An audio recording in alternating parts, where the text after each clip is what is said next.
would like to welcome Tirumadi Innocent Divya IAS, Managing Director, Tamil Nadu Skill Development Corporation, onto the stage. Please welcome, ma'am. I would like to invite Thiru Rajkumar, Project Director, Tamil Nadu Skill Development Corporation, onto the stage. I would like to invite Thiru Cecil Premi, MD, TN Auto Skills, onto the stage. Please welcome, sir. Before we proceed, I would like to announce that unfortunately, Dr. Daresh Ahmed, IAS, Secretary to Government, Special Implementation Department, and Mr. Vishnu, MD and CEO, Guidance Tamil Nadu, is unable to join us today due to official reason. Thanks for understanding.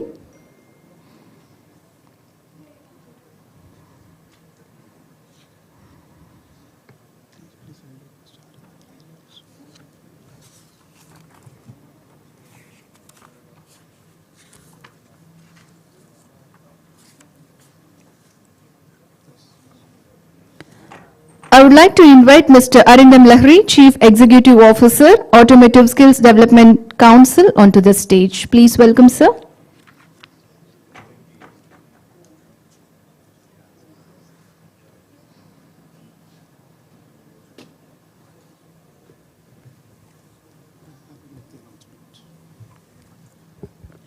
I'd also like to invite Mr. Lakshmi Narayanan onto the stage, please. So.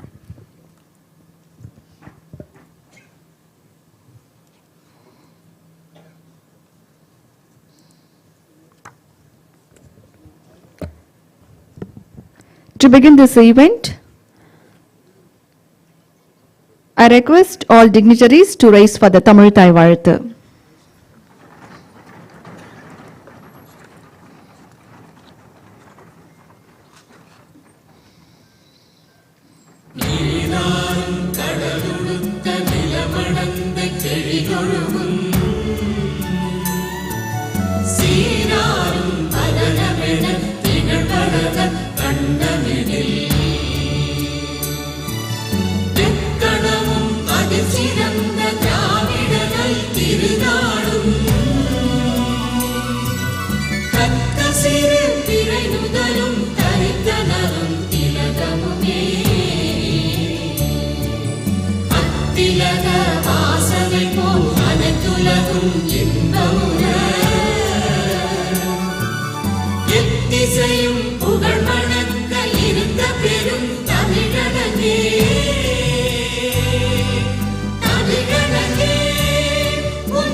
Nandri.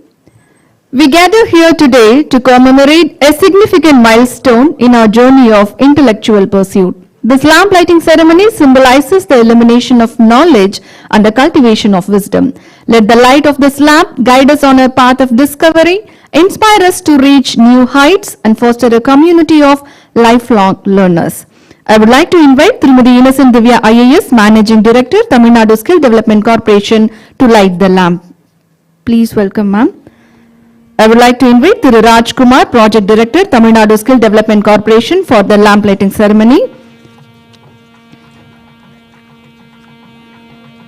I would like to invite Mr. Arindam Lahiri, Chief Executive Officer, to light the lamp, and I would like to invite Mr. Lakshmi Narayanan to light the lamp.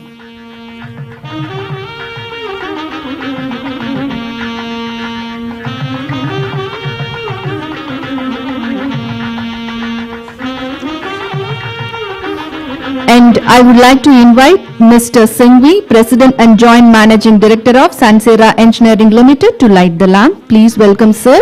And I would like to invite Mr. Sriram Vijay, Chairman, Southern Region, ACMA, and Managing Director, Brakes India Private Limited, to light the lamp. Please welcome, sir.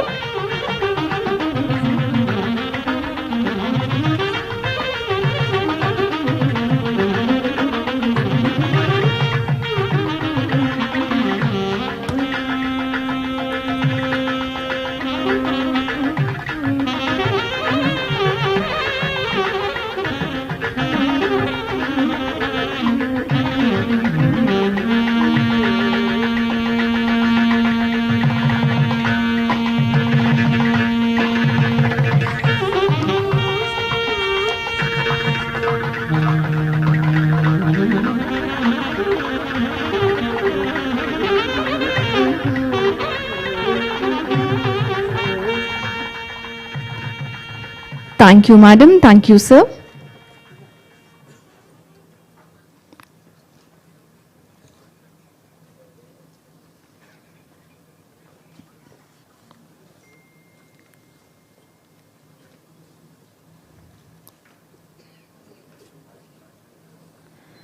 It's time for felicitation now. May I invite Thiru Rajkumar, Project Director, Tamil Nadu Skill Development Corporation, to felicitate Thirumadi Innocent Divya IAS, MD, Tamil Nadu Skill Development Corporation.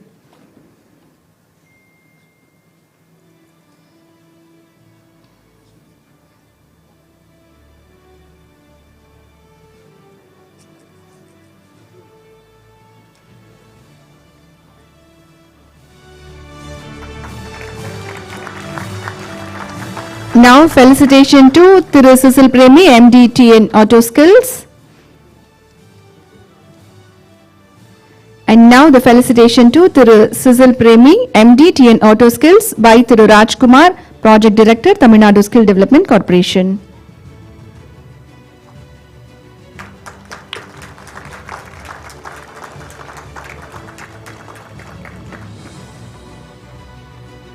And next felicitation to Mr. Arindam Lahiri, Chief Executive Officer, Automotive Skill Development Council by Thiru Rajkumar, Project Director, Tamil Nadu Skill Development Corporation.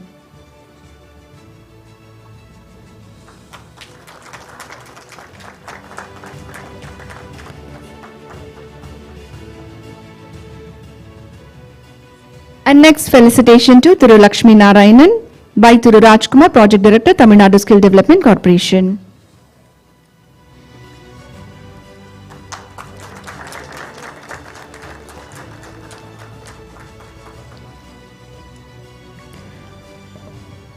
Thank you, sir.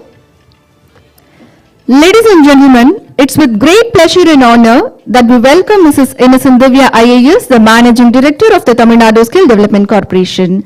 Her unwavering dedication to empowering the youth of Tamil Nadu through innovative skill development initiatives has left a significant impact on the state's future. Please join me in welcoming Mrs. Innocent Divya IAS, Managing Director, Tamil Nadu Skill Development Corporation, to the stage to deliver the welcome address.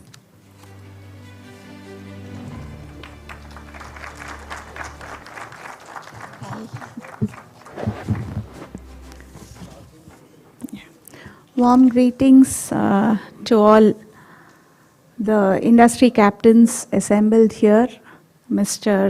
Sisil Premi, the MD of the Apex, Tamil Nadu Apex Skill Development Center for Automobiles, and Mr. Arindam Lahiri, the CEO of the Automobile Sector Skill Council, Mr. Lakshmi Narayan, Senior Advisor, Mr. Rajkumar, Project Director.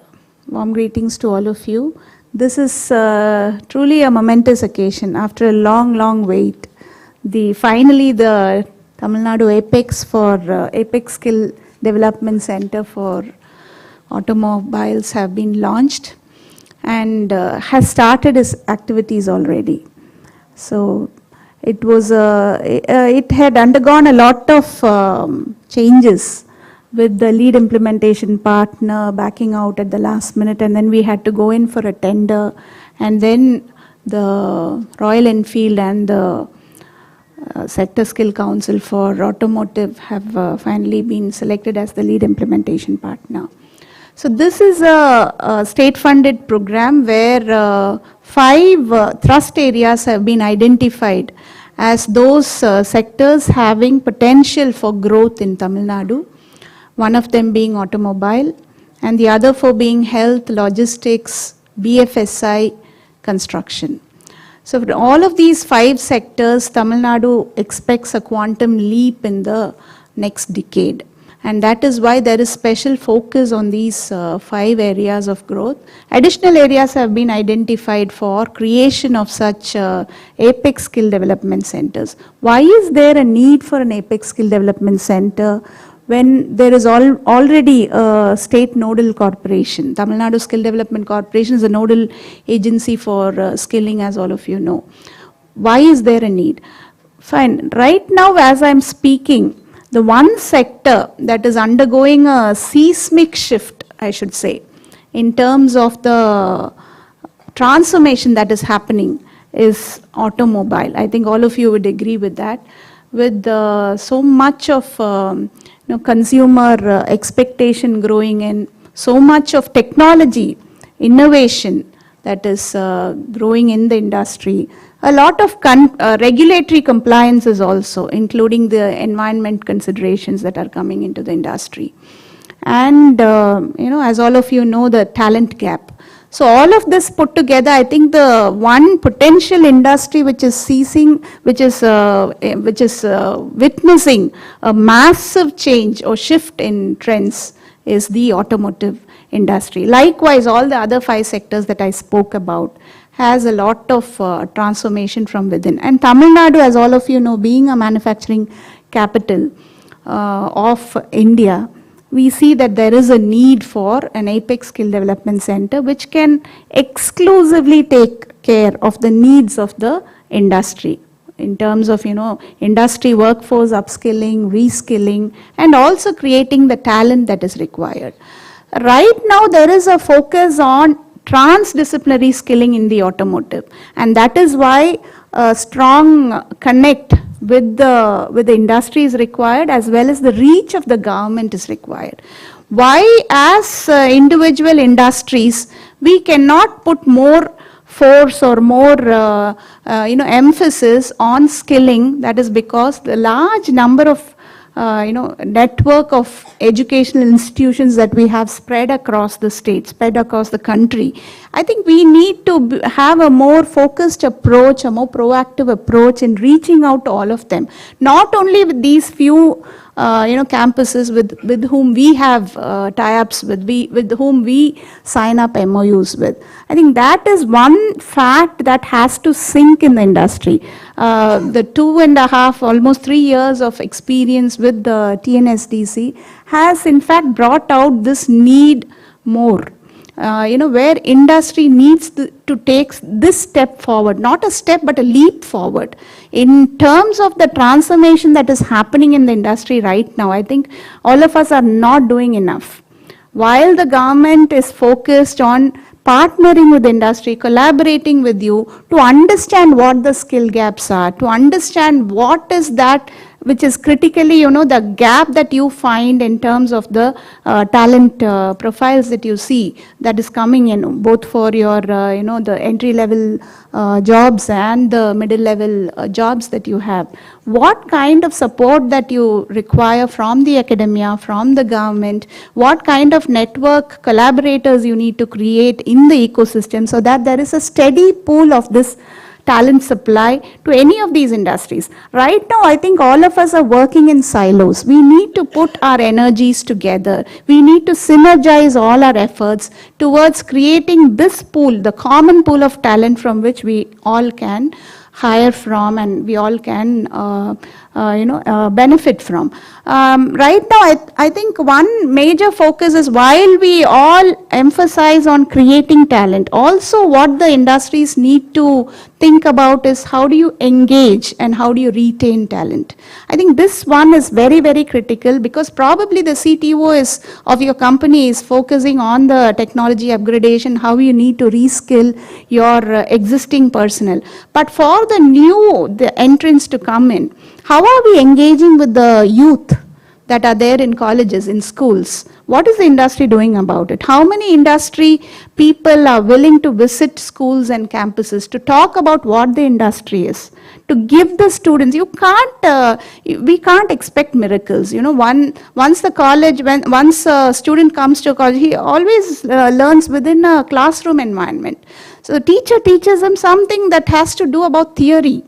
And where is this practical exposure coming from? Industries need to come forward to say, hey, look, we are ready to welcome the students into our industries. We are ready to come into the schools and colleges and tell the students what environment they have to seek out to work from when they come out of colleges and schools. That is when you create an interest among the younger generation of today to work in your automotive. See, everybody right now is focused on IT industry. Why? Because the success stories that they see in media, that they see around them, probably in their family or outside, among their peer groups, among their seniors, is where an IT professional gets a very, very high paying job, who works in a very beautiful environment, in a good work environment, and gets opportunities to travel abroad. This is what a student is focused on. So when he gets into college, everybody wants to get into IT and computer science. But right now, automotive is one area, one sector which needs multi-talent. You need people from computer science background with IT background. You need people from electronics. You need people with automotive technology. You need people from cyber security. You need all of this, because as we transition into autonomous technology and so much that is evolving by the day, you need people from all over the place. But where are we exposing this industry to the youth of today? This is a question I think all of us have to ponder over, and I think the major focus and the emphasis of the Tamil Nadu Apex Skill Development Center for Automotive is, one, to create widespread awareness about what this industry is about. This may happen probably, even naturally by in due course of time, when the industry hires in a lot of students of from various sectors. But right now, as this is not even a mature technology for us even to talk about. So as this is happening, even now we require talent. We may not be able to clearly say, look, these are this is the requirement, this is the number that we can hire from. We may not be in a position to say that, but at least the mass awareness that should be created among the youth, that there's so much of potential for IT students in computer science, in IT, in artificial intelligence, in electronics, to get into the automotive industry. The two is about how you retain talent. Now, I guess one of the very, very important factors that are comprises this factor of retention is about the salaries that we offer. Are we on par with the IT sector? At least, are we comparable to the IT sector? And what kind of vertical climb do we offer within the industry? What kind of promise does this industry have for the youth that is aspiring to get into higher management positions? So I think these are factors we need to, as an industry, we need to put our strength together, our efforts together, and reimagine the way it has been happening. Because the same the strategy that we used a decade ago, or probably we are using right now, may not work in future. It will not work in future. The Gen Z is with a different expectation. So if you need talent, if you need good quality talent, if you want to retain good quality talent, I think as an industry, we need to come forward, go work with schools, with colleges, work with government bodies, and companies like the centers like the Apex Skill Development Center, put our energies, synergize our energies together, and work with the strategy in mind. Things may happen, things may change. But I think if there is a dynamic that is developed with these bodies, with all the stakeholders that are in play in the skill development ecosystem, and with all the industries together. I'm not talking about a single industry, but even as an association, even as a body, as a group of industries, if we can come in and put our efforts together, I think that is one thing that will make the talent pool happen without any obstacle or barrier-free talent pool that will flow into the industry. I think this I see as a very, very important step that we need to take together. And the second most important thing that I would like to inform you is about the government's initiatives in developing talent and keeping the talent, flow without any barriers to the industries. Right now, we have, I think all of you are aware about the Nan Mudalvan initiative that we are already pursuing in academic institutions. We also have another one coming up called the finishing schools. So Mr. Cecil will reach out to all of the industries to empanel yourselves in finishing schools where you can hire for the lower order talent probably. If you're looking at entry level positions for the shop floor, how do you create the talent with the lesser number of ITIs and the polytechnics and the number of students that are getting enrolled in ITIs and polytechnics coming down by the year? How do we create this talent supply? Is where this finishing school will come in, where we are going to target the dropouts. We're going to target those who are not in formal systems of education, people from all over the state in rural areas, where we can mobilize them. You have a slide, okay. So this is the, I think there are a few slides about you would like to talk about it in detail, okay. This is the finishing schools program where the short-term skilling, Tamil Nadu Skill Development Corporation has already nodal skilling agency for the entire state of Tamil Nadu, where we converge all the efforts of the departments, all of the departments, wherever skilling is required, in offering short-term skills to students that are outside formal education systems. And this we are bringing together as a finishing schools model where industries can become skilling centers too. You can hire for your need, you can or skill them and hire and let them be hired by the vendor companies, the supply chain ecosystem that is there. And these are all short-term skilling programs to assist the unemployed youth in enhancing their employability. So I think all of you are aware of Naan Mudalan program. It's a program where we integrate skills with the academic curriculum. We offer mandatory credits for any emerging tech programs that we identify. We sit with the industry, we talk to industry, we ask them to identify those skill sets that are missing in the curriculum, and then we talk to industry, we get this whole program curated, customized curriculum for the students. It's a 45-hour program which we deliver along with the college curriculum. Not in addition, but alongside it, it replaces one skill-based credit. So it's a 2-credit program and offered in every semester. And the Naan Mudalvan Finishing School, which will now take care of the rest of the students that are outside colleges. So the mobilization would be done by the government. For you, the major challenge you would see is mobilization of students, youth that are coming in for lower level positions. How do we get them? Right now we are depending on a lot of migrant laborers are coming in. Now how do you replace them with local talent? So that is our job, that is our challenge, we will take care of that. So we are going to mobilize them using various agencies, various government agencies and government departments that we have. So these are the programs these are the components of the finishing school program, where we will have a target audience, we will have an exclusive portal for mobilizing those students. We will have training providers in various categories, including establishments, factories, and also open market training partners.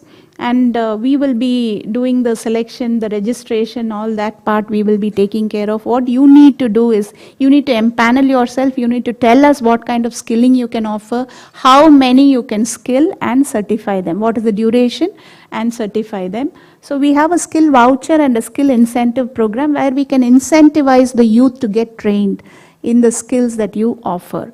Because probably none of the youth are simply lazing around. They are in jobs, they are in odd jobs, they are underemployed, or they may be in jobs where they are not very interested in working.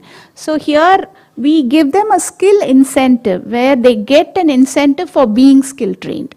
So if you're going to offer them residential training, that skill incentive will be your boarding and lodging support. We can convert that into this. So this is the process. We are, it is now under the design phase. In a month or so, the Honorable CM will be launching it. Once he returns from the US, he will be launching this program. We are in the design phase. We are reaching out to partners. Already around 50 to 60 partners have already been empaneled. The negotiations are done and we've empaneled them. So now we're reaching out to institutional partners as well. Departments which have extension centers, and ITIs and polytechnics, private ITIs, private polytechnics, private industrial schools that have the infrastructure, all that we are reaching out to. So this would be it's a very, very flexible program. This is, see, as far as Tamil Nadu Skill Development Corporation is concerned, we've become a very dynamic and a very agile agency. So we are willing to be very, very flexible according to the demands of the industry. So the government wants to ensure that every youth gets meaningfully placed, gets the employment that he is, that there is potential for. But after we have become very flexible, one thing that I find is not many of the industries, they have their own system. Now you are acting like as though you are, very, very rigid with your own systems. I think when we interact, when there are two stakeholders, the government and the industry coming together, I think we need to be both flexible to fix a model that works. So, and that is also one of the requests to the industry, to be flexible with your own hiring policies, with your own learning and development models, with your skilling models, so that you are able to attune to the needs. Because right now the need of the hour is to be agile. Whether for an individual, for a youth, for an industry, for the government department, for everybody we need to be agile. Because the times are changing, the technology is changing. Therefore, for all of us, I think that is the need of the hour. And that is also another request to the industry partners out here. And we are also looking for internship opportunities for our students. This year under Nanmudalvan, we want to create internship as credits. We want to give credits for internship also, full-time internship. And for the engineering graduates that are coming into the final year next year, that is in 25, that are getting into the final year in 25, there will be 12 credits for internship. So if you want to reach out to us for massive internship opportunities, even 2, 3, that's also fine, whatever the number is. You can tell us the number and we will give you the graduates. They will be there either in the 7th semester or in the 8th semester. So it's very flexible even for the engineering students. You get a supply of interns throughout the year. So either they can take the internship in the 7th semester. So if you have 50 internship opportunities open, there will be 50 in the 7th semester, 50 in the 8th semester. So as a result, you will have 50 interns in your company throughout the year. So that also we can arrange. And also for arts and science, if there are summer internship opportunities, other roles other than the shop floor roles that you have, like probably retail sales or whatever, those roles if you have, we can find arts and science graduates to fill in those positions. So this is about that. Yeah. I think these are various models that we studied across countries, and we've come up with this model. So, yeah, automotive is somewhere there, you can see, in purple, 3,600. So this, I think, clearly underlines the need for industry to come together and partner with the government in skills. Again, my warm congratulations to the MD, Mr. Cecil, for having already, he started engaging with all the partners, and I'm sure he will engage with all of you to understand your need and tailor make the programs accordingly. And thank you so much for coming. Thank you.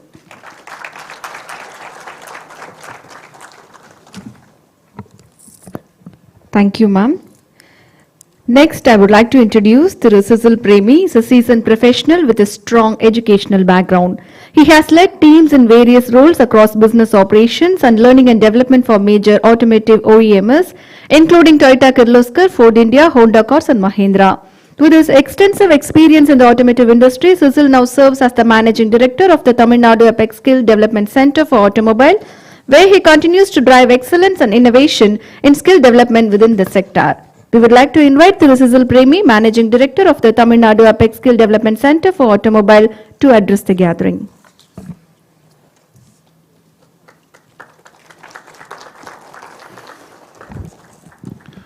Good morning to all of you. My apologies for a delayed start. This day has been long awaited. I've been in the organization now for almost 1 year and 4 months.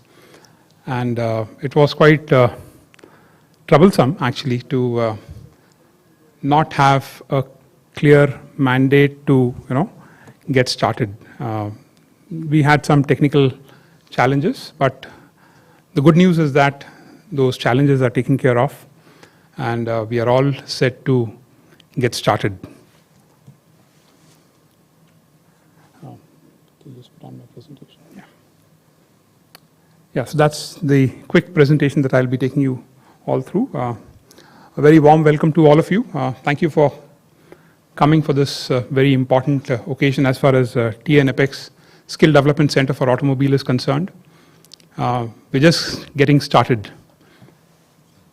And in the last year and a half almost that I've interacted with some of you, I'd like to take this time to thank you for your support. Many of you are in the audience today. You've really encouraged me while I was down many a times.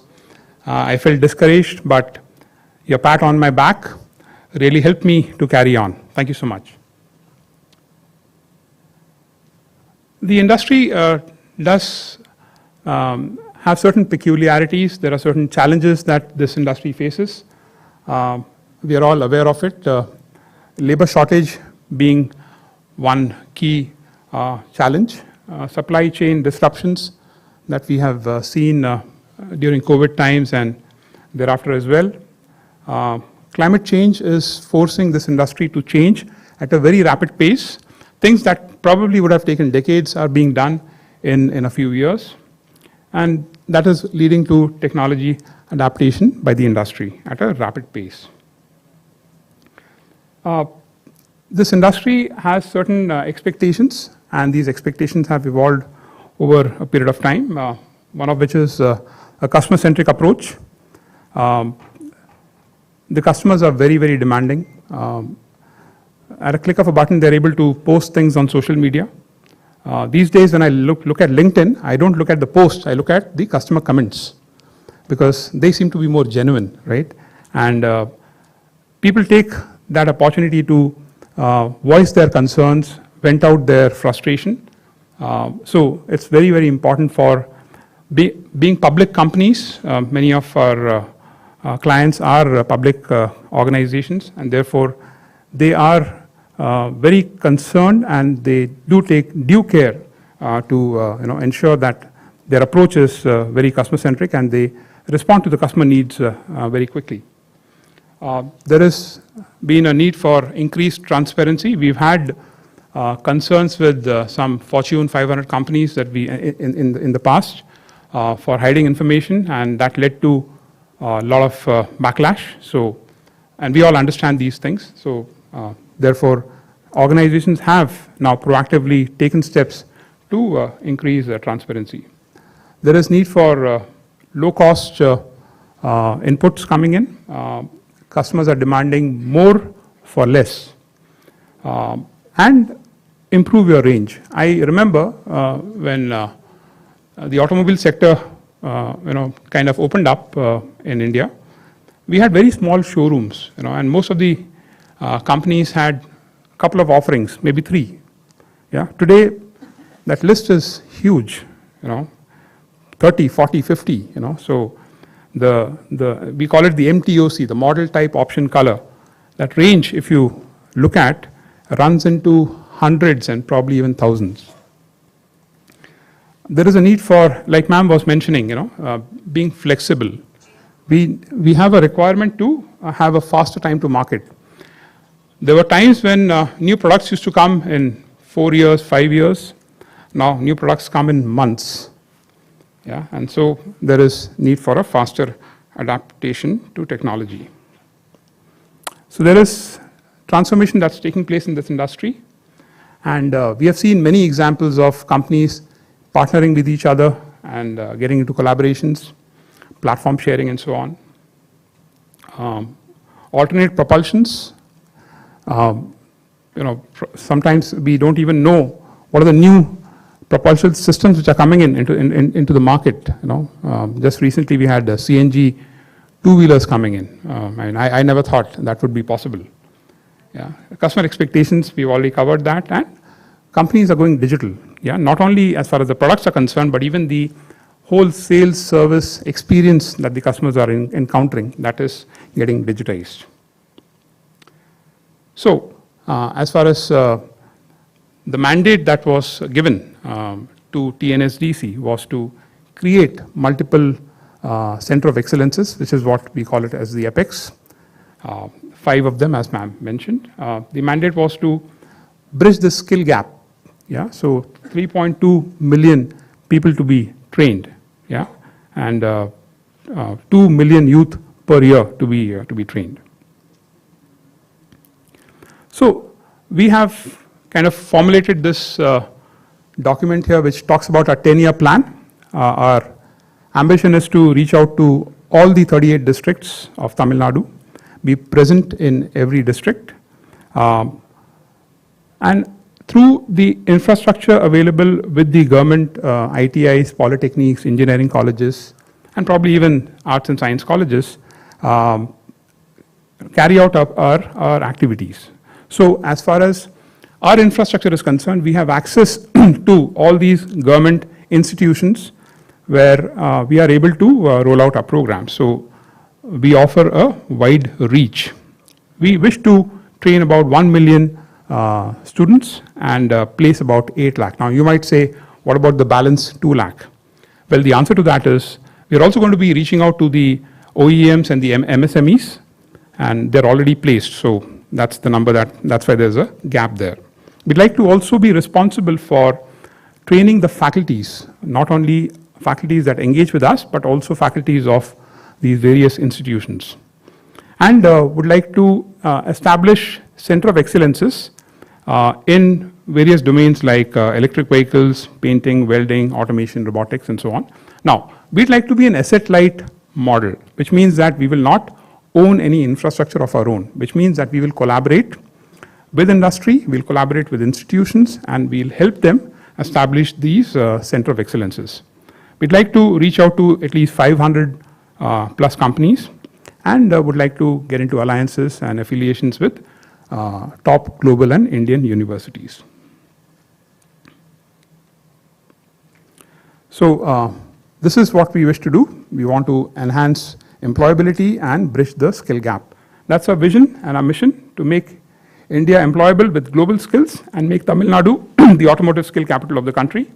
Our mission is to directly impact 1 million people by 2032. I think we'll push that by 1 year, that will be 2033, by providing them skills, know-how, and channelize them into the industry. A little bit about us. Legally, our company got incorporated in the year 2020, and we are a Section 8 company, and we are promoted by TNASDC and ASDC. And we have Royal Enfield as the industry partner. So ASDC and Royal Enfield as a consortium are the lead implementation partner. Like I said, we follow a asset-light model, and we operate through partnering with SMEs. Our goal is to offer short-term programs and generate employment. These are the sectors or industries that we'd like to touch upon. My apologies if there are any errors. This was probably done late in the night. Forging and casting. We have friends from Institute of Indian Foundrymen. So we'd like to work with such organizations, and so as I said, we would not have any assets of our own, as in we would not have any infra of our own. We'd like to work with institutions and associations and the industry. So one such example that we have is with forging and casting. Machine tools is an important industry as well. Unfortunately, not very well served as far as skilling is concerned. These two industries, unfortunately, are not considered to be very aspirational as far as students are concerned. So therefore, there is all the more reason for us to double down our efforts and support these industries. Automotive component, we have Mr. Sriram Vijay with us today. He is representing ACMA. He is the chairman for Southern Region. So thank you so much, sir, for gracing this occasion. So that shows the seriousness that ACMA, considers in terms of getting involved in this launch, and we'd be glad to support the component manufacturers with respect to any skilling requirements, and this goes beyond skilling at the base level. We would also like to get involved in managerial trainings and leadership trainings as well, which is where ACMA is very strongly involved. Automation and robotics is another area where we'd like to support, and automotive OEMs also we'd like to support, because as I see, there is there are a lot of expansion plans that I keep discussing, and there is need for mobilization, and Mr. Dushyant is also here. So we've been discussing a rapid deployment of manpower, and we are also gearing up. My apologies if we've not been able to support thus far, but going forward, we will be ready to support, because TNASDC is going to be supporting us with mobilization, and in turn we'll be able to support you with manpower. And there are, Chennai and Tamil Nadu is very well known for GCCs, the Global Capability Centers.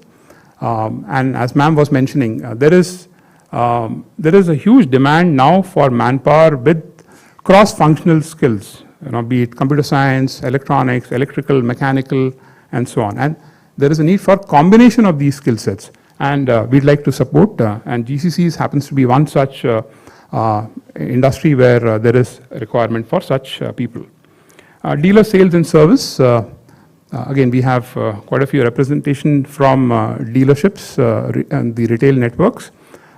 We'd love to support the dealer networks. There is unfortunately very high attrition at the dealerships, both in sales and service, and there is a need for continuous flow of manpower, and we'd love to support there. Driving schools is another area where we'd like to venture into. There is, we've been discussing with some of you regarding, sending truck drivers to overseas markets, including Gulf. So, and there is big demand, and there is a need for continuous flow of resources there. So therefore, we are discussing possibilities of setting up driving schools also. And we'd like to support industries like lubes, oil and gas, and the aftermarket as well.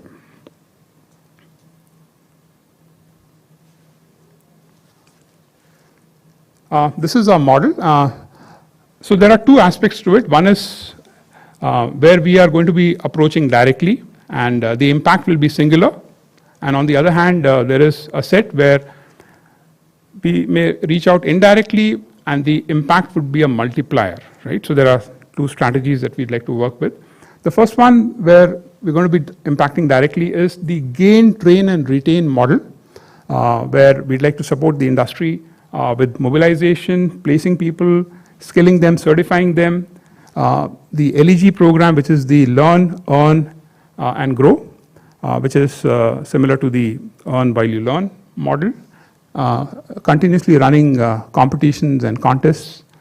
And the multiplier effect comes in where we train your managers through MDP programs, running some best practice workshops, leadership activity programs where we have CEO school, helping people become entrepreneurs, and also trainer development, where we have the training of trainers and faculty development for the institutions. So these are the multiplier programs where we'd like to have a larger impact coming over a period of time.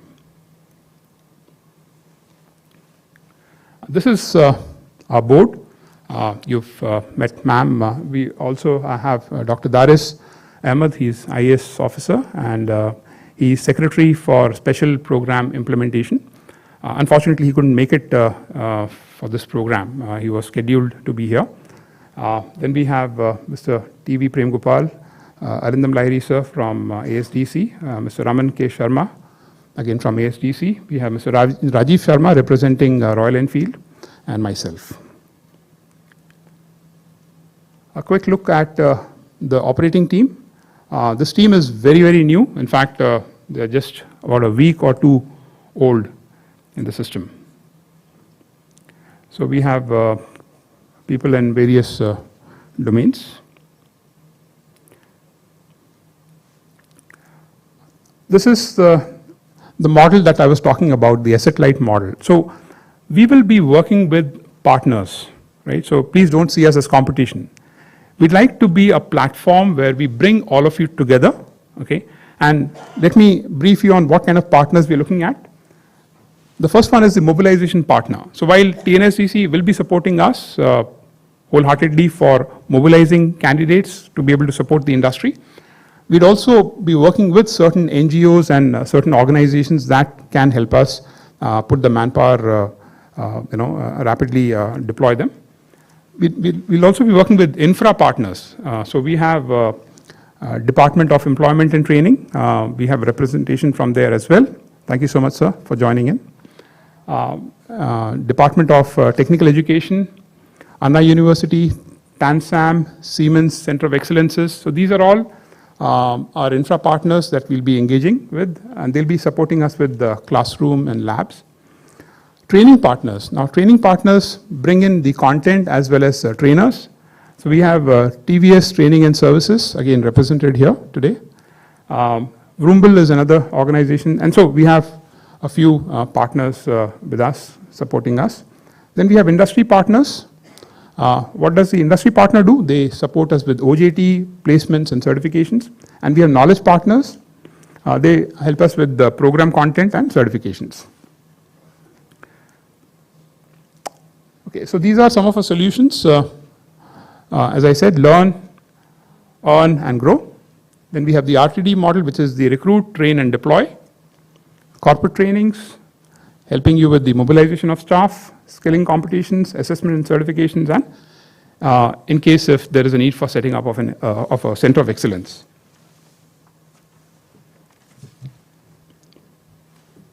Sorry, so this is a preview of what we intend doing. So with the help of ASDC, we intend to introduce 2 diploma programs, Diploma in Manufacturing Technology and Diploma in Automobile Technology. Duration is 3 years, and anyone who's 10th pass or 12th or even an ITI can join us for this program. So the good thing is these candidates, they learn while they are working in the industry. So this is a parallel program, and it also helps the industry with the retention of manpower, and the candidate gets a qualification, gets experience, and gets some money in the pocket at the end of those 3 years. This is a recruit, train and deploy model. So we help you mobilize, select and give out an offer. So once the person is recruited, we take them through a training program which is customized to the requirement of the industry. So we offer functional training, technical training, then there's an assessment and a certification, and then they join the organization, they get inducted, and then the on-the-job training continues. Sorry. So these are some of our courses that we are introducing today. We have a video a little later, so I'll just quickly run you through.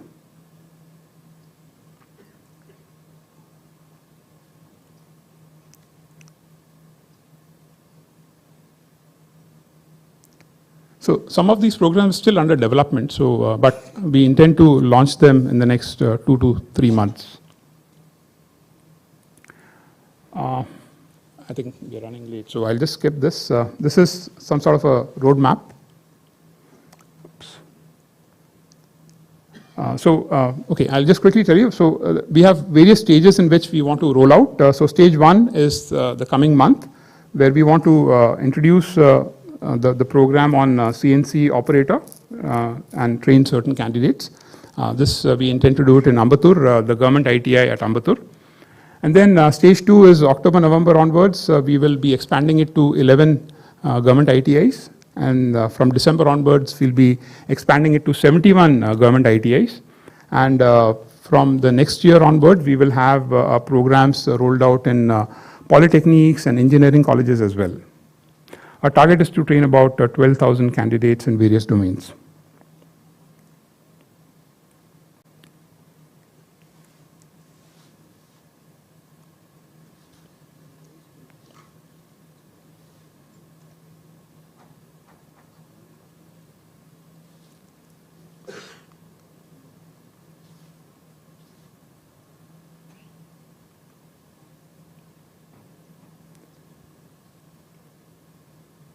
sorry, so we, now considering that we will be operating with multiple partners, there is need for a very good technology platform through which we'll be interfacing. So, so this is some sort of a customer journey, how a candidate comes in contact with us. So the first contact probably will happen through social media, right? And through that we channelize them to our website. And from there, they log in and they register with us. They apply for certain courses. In case if they're paying for the program, the online payment happens. Then they get into our LMS.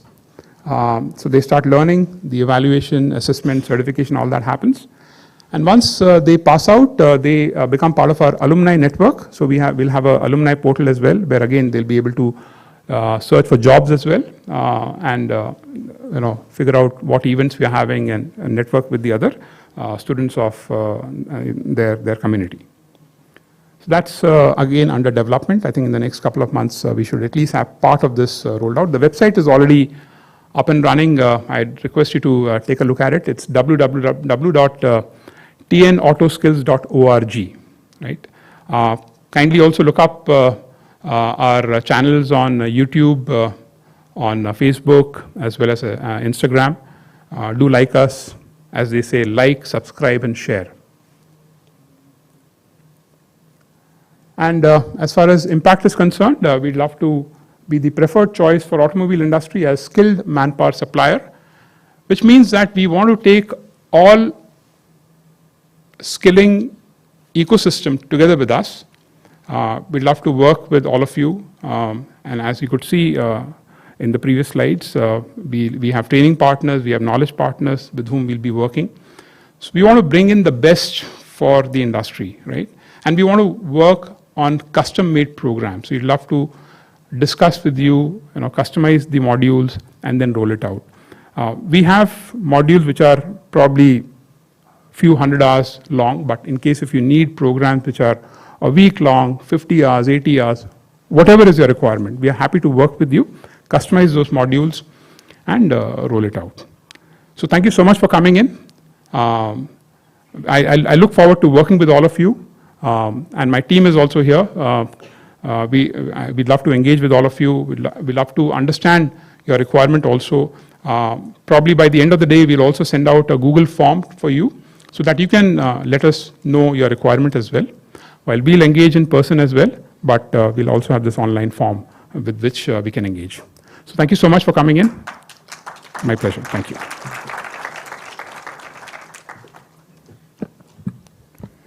Thank you, sir. The TN Auto Skills program promises to create a skilled workforce ready to meet the evolving needs of the automotive sector, ultimately contributing to the state's economic growth and development. Let's watch a short video about TN Auto Skills program.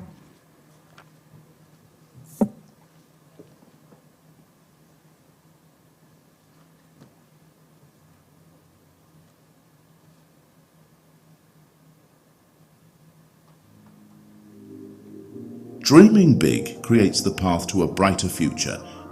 Tamil Nadu Skill Development Corporation is here to turn your dreams into reality.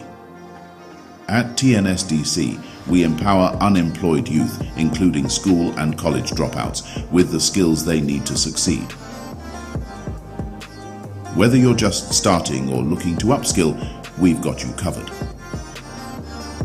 As a special initiative by the government of Tamil Nadu, the Honourable Chief Minister has introduced industry-specific Apex Skill Development Centres to enhance training and employability for the youth in Tamil Nadu. In this effort, the Tamil Nadu Apex Skill Development Centre for Automobile has been launched.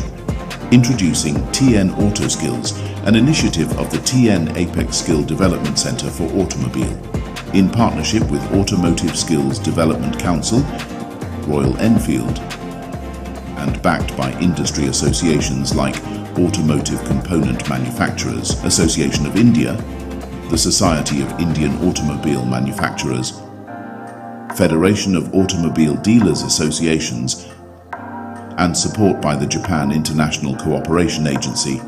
We're setting new standards in automotive training.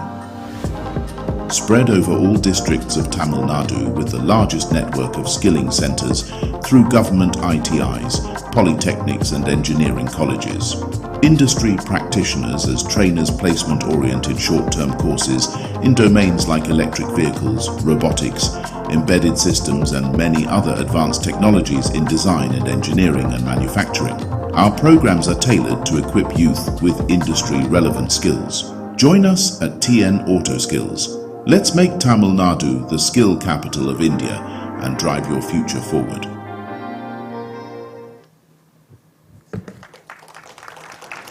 TN Auto Skills program aims to equip aspiring young minds with industry-relevant skills in the automotive sector, bridging the gap between education and employment. We would like to invite Mrs. Innocent Divya IAS, MD, Tamil Nadu Skill Development Corporation, to launch TN Auto Skills program on this auspicious occasion.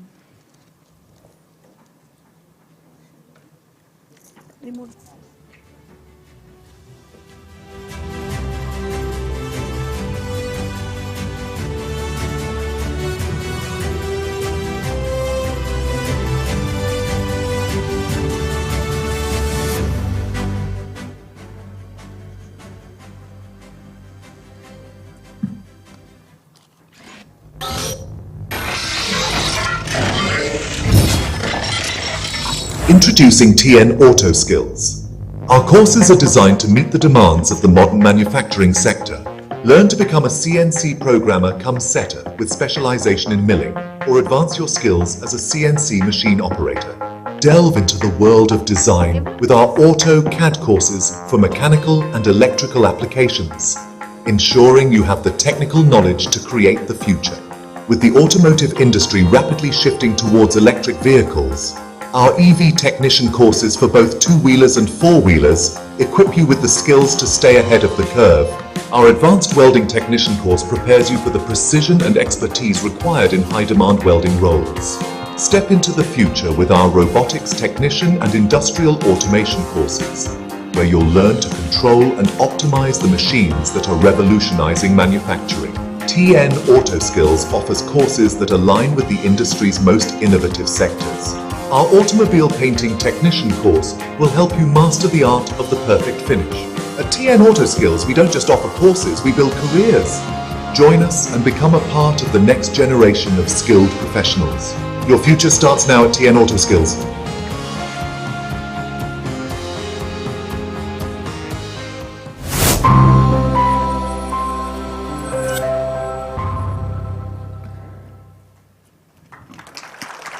Now it's time to exchange the MOUs. These MOUs represent a strategic collaboration between the Tamil Nadu Skill Development Corporation with knowledge partners and mobilization partners.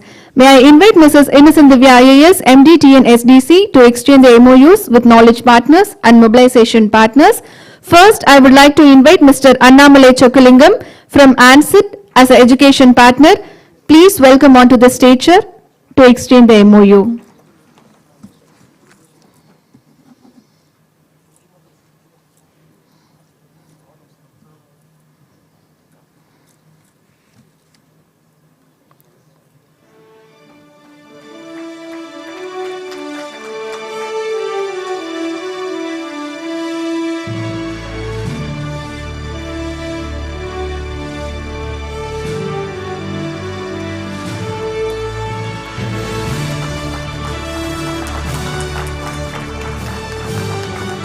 Next, I would like to invite Mr. Sriram Vijay from ATMA, Association Partner, onto the stage to exchange the MOU.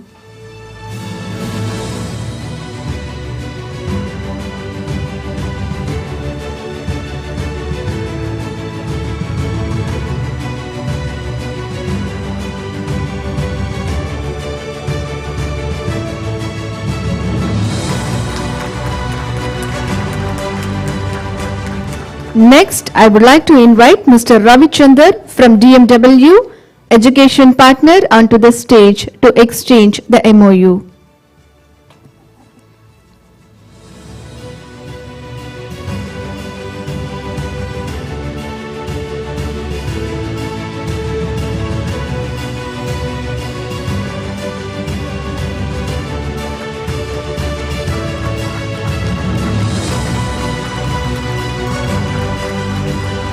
Next, I would like to invite Mr. Bazley from Enlight Wisdom Education Partner onto the stage to exchange the MOU.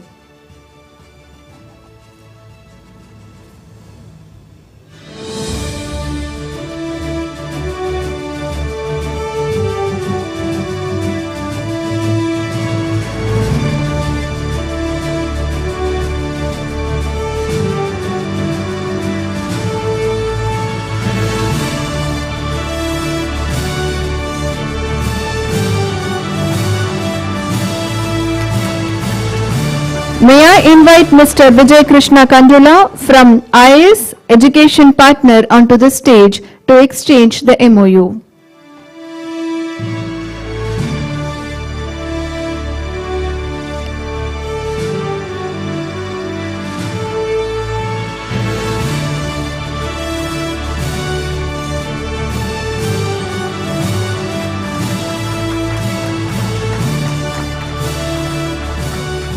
Next, I would like to invite Mr. Venkat, Mobility Next Education Partner onto the stage to exchange the MOU.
Thank you, sir.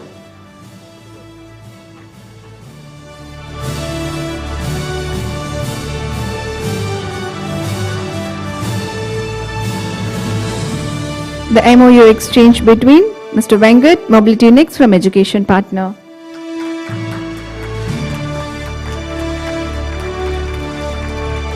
And next, I would like to invite Mr. Arvind Vrombal, Education Partner, onto the stage to exchange the MOU.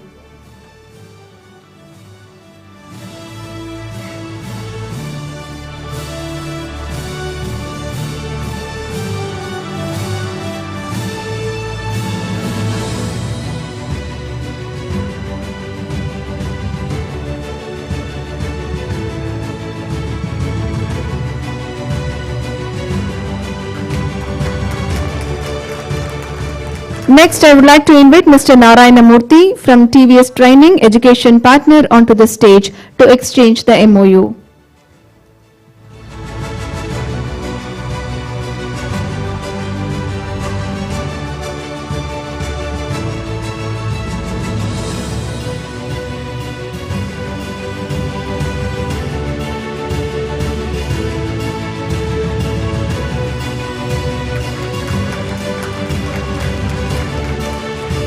Next, I would like to invite Mr. Hariharan from Global High Tech as a mobilization partner onto the stage to exchange the MOU.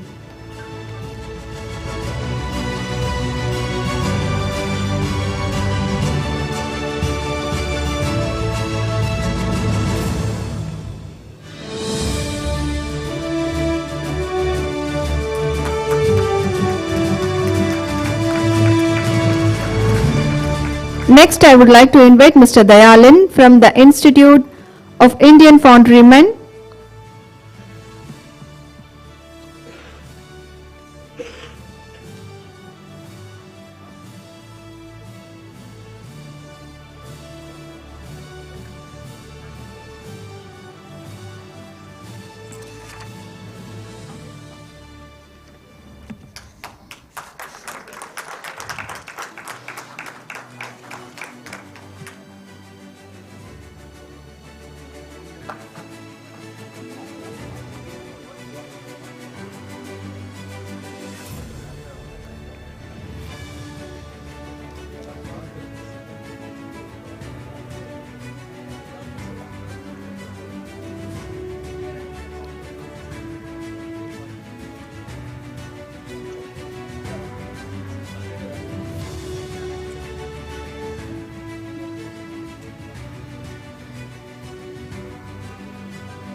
We would like to thank Mrs. Innocent Divya IAS, MD, TNASDC, and all dignitaries for joining us in inauguration session. Thank you, madam. Thank you, sir. Now it's time for the tea break. After 15 minutes, kindly requesting all dignitaries to take your seats back in this conference hall. Thank you.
Kindly requesting all dignitaries to get back your seats.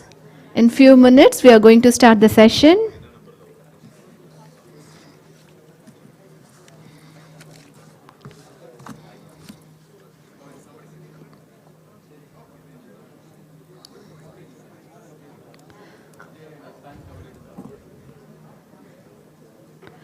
Kindly requesting all dignitaries to come back to your seats. In few minutes, we are going to start the session.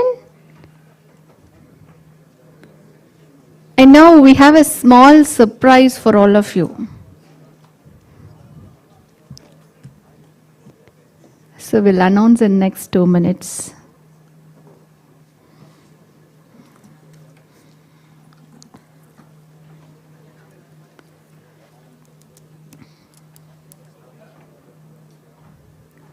Once again, I kindly requesting all dignitaries to get back your seat shortly. In few minutes, we are going to start the session.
So welcome back to the session, and we have a little surprise for you. We have collected all your visiting cards and we put it into one bowl, and we are going to pick a one card, and the selected person will be giving a special gift. So can I get the bowl, please? I would like to invite Mr. Aparna from TNASDC to pick the card. So let's see who is the first gifted person today. And we have the 5 rounds like this today. So please come.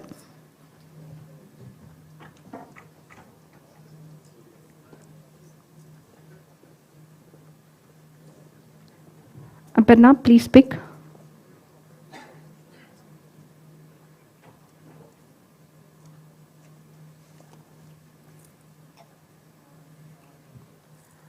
Okay, the first person from Nicola Educational and Research Foundation, Dr. R. Paniswamy. So please welcome, sir. I would like to invite Mr. Cecil Premi, sir, to honor him. Can we have a big applause?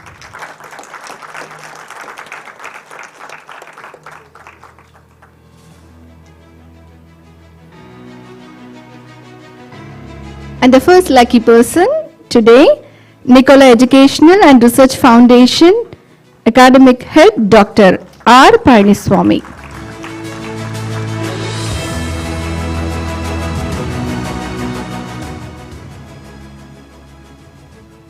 Thank you, sir. Thank you, Aparna. The TN Auto Skills program marks a significant milestone in the realm of skill development in Tamil Nadu. Launched by the Tamil Nadu Skill Development Corporation, this innovative initiative is designed to equip students with cutting-edge skills required in the dynamic automotive industry. This program aims to bridge the gap between academic learning and practical industry demands by offering specialized training and hands-on experience in various aspects of automotive technology. It focuses on enhancing employability and providing students with the expertise needed to excel in one of the most vital sectors of the economy. And today, we have distinguished guest who is going to deliver a special address. And first, I would like to introduce Mr. Arindam Lahiri, is the CEO of the Automotive Skills Development Council and a passionate professional with a career spanning over 3 decades. His journey began in the manufacturing sector with Maruti Udyog and expanded internationally through his role at Honeywell USA. He later co-founded Career Launcher India and served in the education division of HT Media Limited. Lahiri is also actively involved on advisory boards for startups, educational institutions, and policy review committees for both state and central government ministries. Ladies and gentlemen, please join me in extending a warm welcome to Mr. Arindam Lahiri as he takes the stage to deliver the special address.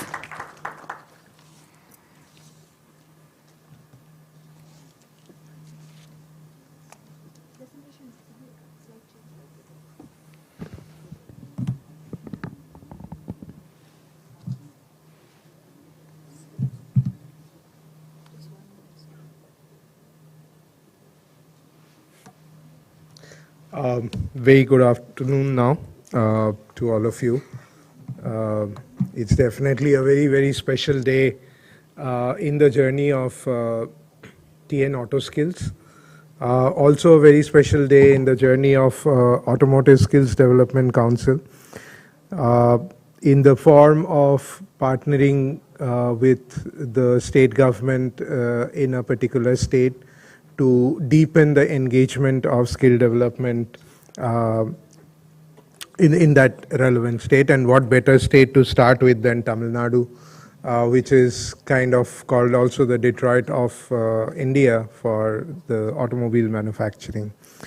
At ASDC, just to quickly introduce ASDC for those of you who may not be completely aware of what ASDC also is. We ourselves are about a 13-year-old organization formed by the 3 major associations in the automotive industry: SANGAMAM, the Vehicle Manufacturers Association, Auto Component Manufacturers Association, ACMA, and Dealers Association, FADA. So these 3 bodies are essentially guiding us and giving us the direction to look at what is the skill requirement for the entire automobile industry as we move forward. In terms of our affiliation, we are also affiliated with the National Council for Vocational Education and Training, which is the central regulator for the Government of India, and the skill certificates that we deliver in ASDC is duly recognized by this government body. Our vision is to see how we can add value in the skill development process, the skill training, honor and celebrate the skills, and also make skills integrated with various academic pathways, whether it's at the school level or also at the college level.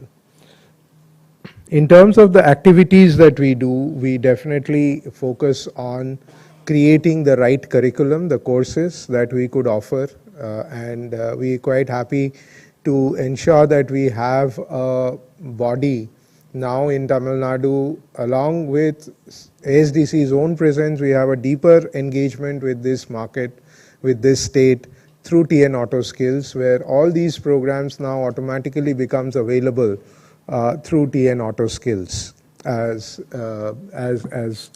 an integral part of ASDC. We do build strong partnerships with all the 3 key stakeholders in the skilling ecosystem, at the center of which is the candidate, but around him are the academic institutions or training institutions, the industry organizations, and the government bodies. And we do work with all of them, trying to integrate and ensure that we have a better delivery of skill training program, which is not only delivered by these academic institutions or training institutions, but are also relevant for the industry, as well as are in alignment with the policies and the directions set by the government. So that is how the whole integration happens. We also help establish training centers, including supporting OEMs to set up their affiliated kind of or supported kind of centers, as well as in different parts, especially when it comes to remote areas like rural India or certain geographies like Northeast India, etc., where there are challenges of setting up and running these kind of skill development organizations.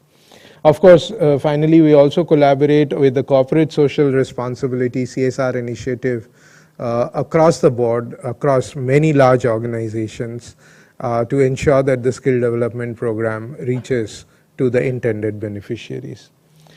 Just to give you a few glimpses of the kind of programs that we do. In terms of setting up of labs, we work with Toyota to set up under their TTEP initiative, Toyota Technical Education Program Initiative, the centers that we have set up with them across various geographies, but majorly focused in Northeast India. We have about now it says 15 training centers. In fact, we've added about 4 more, so about 19 skill development centers with Hero Motocorp, which are embedded in various academic institutions, which are run with the knowledge partnership with Hero. And in Project Siksha, we are working with Toyota to enable the rural youth to find a job opportunity locally with their dealership network. This program is currently being piloted in UP, and we hope to expand it to 4 more states in the coming months. Trainers form a very important role in the whole skill delivery system, and training of trainers is one of the major activities that we do as a sector skill council, as a sectoral body. We have done 200 trainers for a very rigorous, intensive 3-month training program in a cluster in Maharashtra, in Pune, where the trainers actually get to spend a month in the industry premises, in the job role that they are actually working on. We have done industry-based TOT with Amara Raja Batteries, one of the finest skill development, among one of the finest skill development centers in the country, which is based out of Chittor, and we work very closely with them for delivering some of these programs. We have also done similar training of trainer programs in the state of Tamil Nadu in partnership with TNASDC under the Sankalp initiative for training in this state also. If we look at gender inclusive projects, where we're looking at inclusion of especially women into the workforce, which is one of the big challenges that our industry faces in automobile. We currently run a program with Hero MotoCorp CSR under Project Saksham, where we have trained now 4,000 women, and about 70% of them are placed, those who have completed training are placed in dealership locations in the geography that they come from, the part of India that they come from. And we are looking forward to expanding this to eventually empower about 100,000 women across the country over the next couple of years. We have a Project Sakhi program which we run with one of the EV fleet aggregators called Blue Smart in Delhi and Bangalore, where we are looking at enabling women to become cab drivers, and they essentially earn their livelihood through driving vehicles in the cities. Project Shakti is a very unique and powerful initiative that we have taken in partnership with Patna Municipal Corporation and Bihar Skill Development Mission, where electric carts are being driven by women to collect the solid waste from door to door. And this allows the women to have flexible working hours. In fact, it matches the working hours of their kids going to schools, because they operate from morning 6 o'clock to afternoon 1 o'clock. By the time the kids come back home, they are already home to take care of the family as well, but at the same time, they are actually able to earn their livelihood. We have done a few upskilling programs on the mechanics for commercial vehicles in partnership with Timken Bearings, for EV three-wheeler mechanics with battery manufacturer SAR Group, Leafguard Batteries. And we've also had a unique program for two-wheeler mechanics, where we reached the mechanic at their doorstep through a Kaushal Rath, which is basically taking a mobile van along with the trainers and delivering these training programs. So these are I'm just sharing this to give some thoughts and ideas to many people in this room today, to be able to look at what are the kind of interventions that one can look at. Some of the green skill programs we look at is industry-based green skill training, where we are training service technicians for buses in Delhi and in Bangalore, and engaging them with the Tata Motors organization, who is actually running these buses under the GCC contract. Project RTI, where we partnered with the international philanthropic body RTI, which funded training in smart city for EV technicians and charging station operators. And also the Tata Motor program called Project Nai Rahe. This is being supported by SIDBI, Savalamban Foundation under CSR. Some other livelihood programs that we are currently doing is under Bosch. We are doing mechanic training for fresh mechanic inroads into the market under their CSR initiative. For manufacturing environment, we are doing it with JSW Foundation, Jindal Steels, predominantly in machining and assembly operations. And Project Sarthi, which is funded by Bridgestone India and now also Michelin India, for heavy commercial vehicle drivers, including women, for this kind of a program.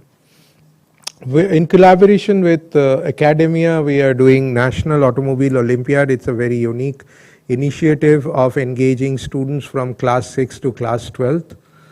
This is being done in partnership with CBSE, and this year we plan to get more than 60,000 students participating in this particular program. With Delhi Board of Secondary Education, School Education, we have embedded a program of electromechanical production and industrial automation and robotics for classes 9 to 12.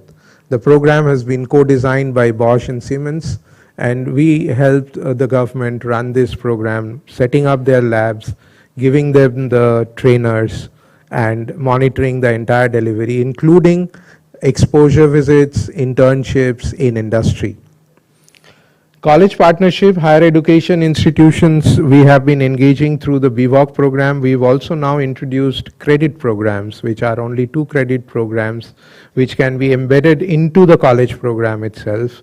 And we already have about 15 different colleges across the country who have already signed up for this program to be offered to their third year and final year students. And these programs are available for other colleges to take it up. While we work with the colleges, we are also working with them in terms of helping them support, set up the necessary infrastructure to deliver these programs, train their faculty members, help students with their internship opportunities, and connect the entire ecosystem together, connecting the dots. So, as I said, we are promoted by ACMA, SIAM, and FADA, and we are supported by the Ministry of Heavy Industry, Ministry of Road Transport and Highways, and Ministry of Skill Development and Entrepreneurship. These are some of our key partners. Some of the international partners include GIZ of Germany, RTI of US, and UK Pact from the British High Commission. These are some of our CSR partners where we are actively using their CSR funds to meet their CSR objectives in the domain of skill development. Thank you.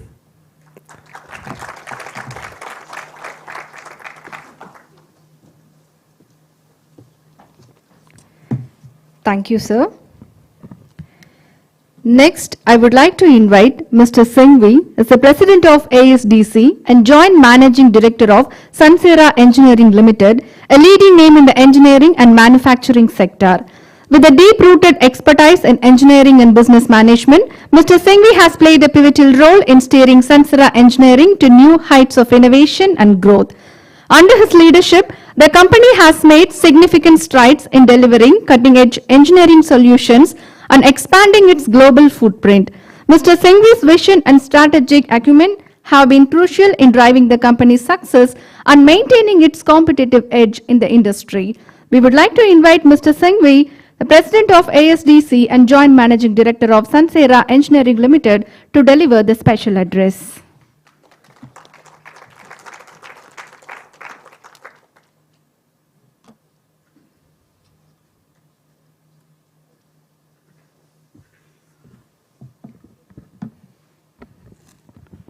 Thank you. Good afternoon. First of all, thank you, Mr. Cecil, for inviting me to this program. I see most of the people sitting here are the people who are really connected to the skill and service providing. I don't see most of the government people here or industry people sitting here. So all I can say is that you people are very intelligent, that you've decided to spend your time, efforts, resources, knowledge in creating skills for the country, youth. Because it makes it's a good business sense. Today I was looking up while driving down here from the airport as to what is the kind of skill, who needs skills, and obviously the skill is needed by the youth. And who are these youth that we are trying to do? So look at the numbers of our country. Today we are about 143 billion people. In that we take pride that youth of our country is about 35%. That works out to almost 50 million. And when I checked on ChatGPT, it says that about 35% are between 20 to 35 years of age. And people, the youth who go to 10th standard and pass, who join 10th standard is about 18 to 25 million every year, which is almost larger than most of the population of many cities, countries. So out of these, about 70% pass. And only 70% go to PUC college. PUC and PUC first year. And PUC results are about 80-85%.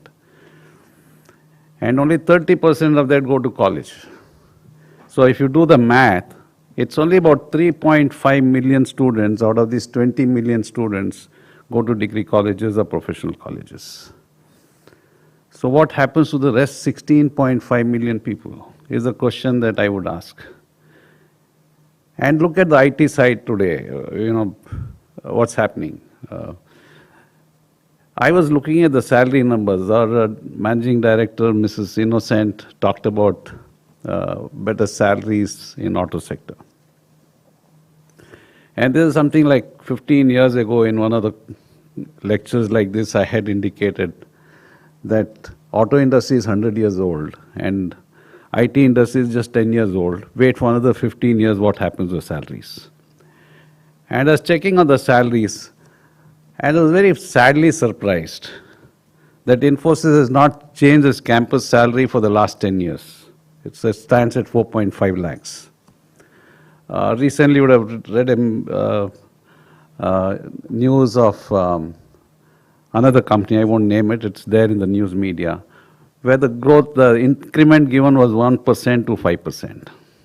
And the salary was down to 3 lakhs, which company clarified a little later in some other form. So look at the future again, at AI coming in, the chat GPT coming in. I heard the Google head was there in Valley School where my grandson studies about a month ago. And he said, what's the revolution that is going to come on? You can't fathom it. Half the software will be done by AI.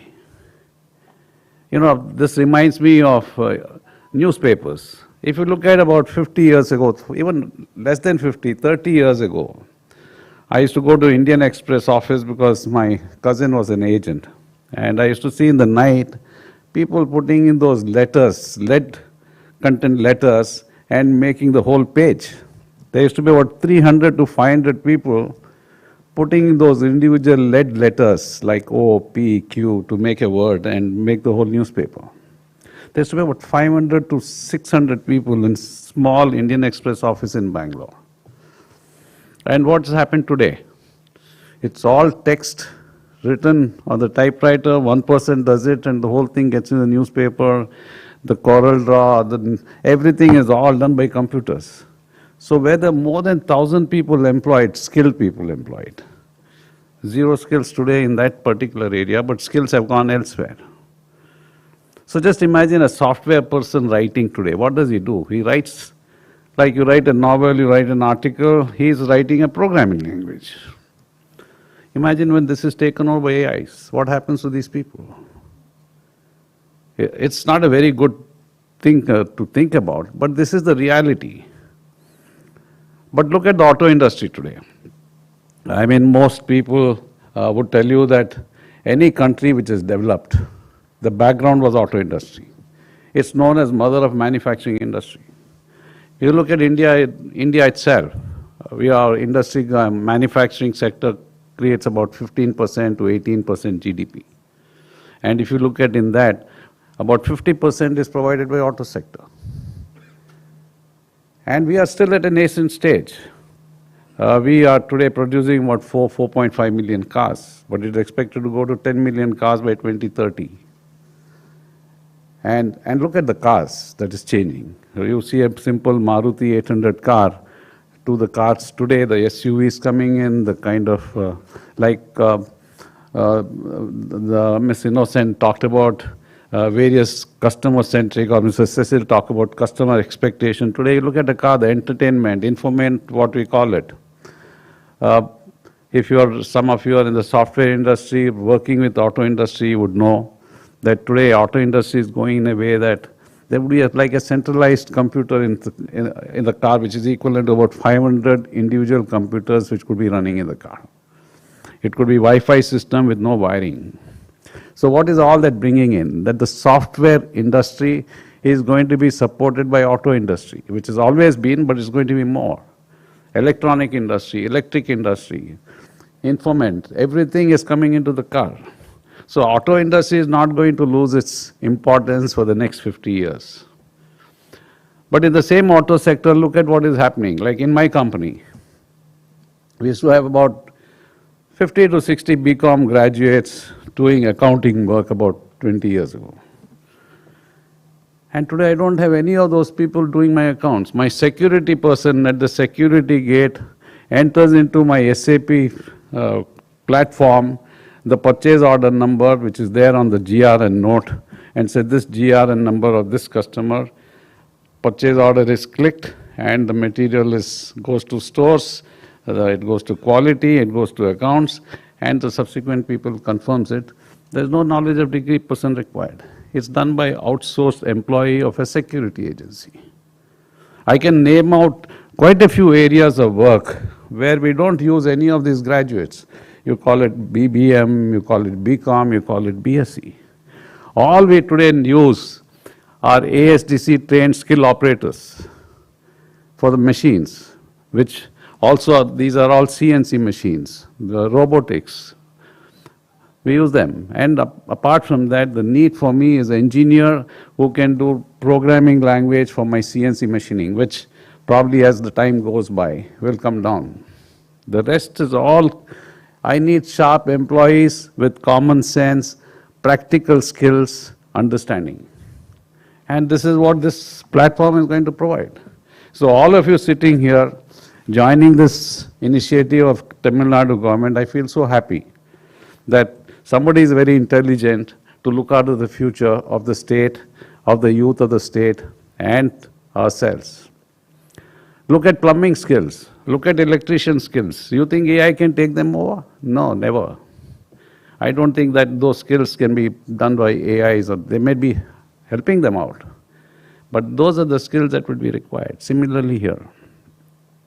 So to me, skill, I mean, in my biodata, they talked about my company, what I contributed. Sorry, I didn't really contribute so much because we are 4 partners. I'm only one of them. But as far as skilling is concerned, in ACMA, I have been extremely vocal, extremely involved for more than 15 years of my joining ACMA. I've been heading the pillar activity of ACMA where we talk about mentoring and skilling. And with the ASDC, I've been involved right from its inception. So for me, it's a very dear subject. So despite being a person of CA profession, chartered accountancy, my industry member thought I'm most deserving candidate to head the skill activities of the automotive skill. Arindam has already told you about what we do at ASDC. But what I would like to say here today is that the government should look at auto sector still continuing the main sector. IT sector is very important. It's like a new girlfriend with the old wife. I would call auto industry the real wife, and IT sector more like a girlfriend enticing you. Look at auto sector. At the national level, we are to deal with 3 or 4 husbands. Ministry of Heavy Industries, Ministry of Commerce, Ministry of Finance, Ministry of Labor.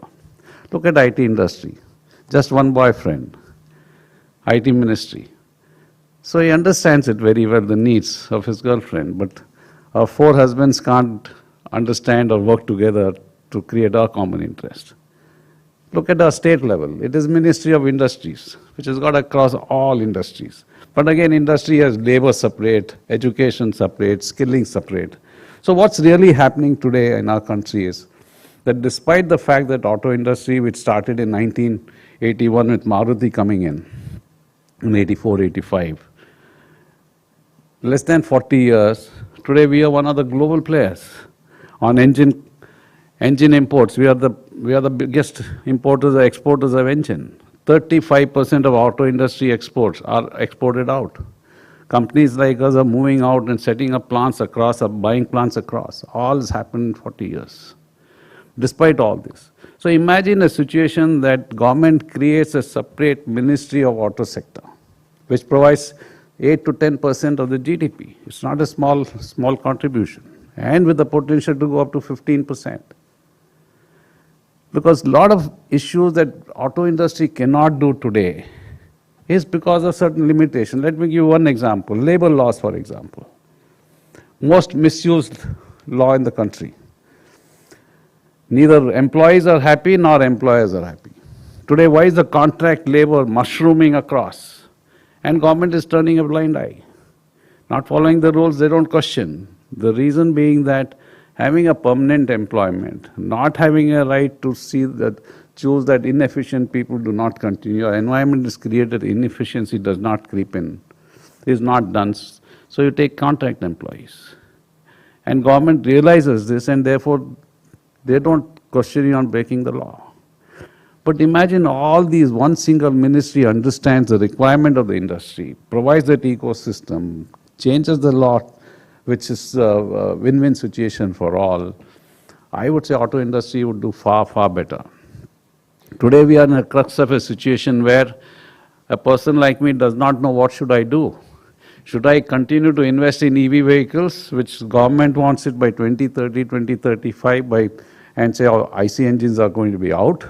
But the market is not taking it, customer is not buying it. We are a listed company, the investor feels that, oh, you're not in EV, how can your share go high? So we are in a very difficult, sort of a challenging situation to decide as to where the investment should be made, how should be made. But there are enough mature people, wise people, and ultimately it is all customer-centric. The industry will go the way customer wants it. But in this scenario today, as skill developers, you have got lots of options.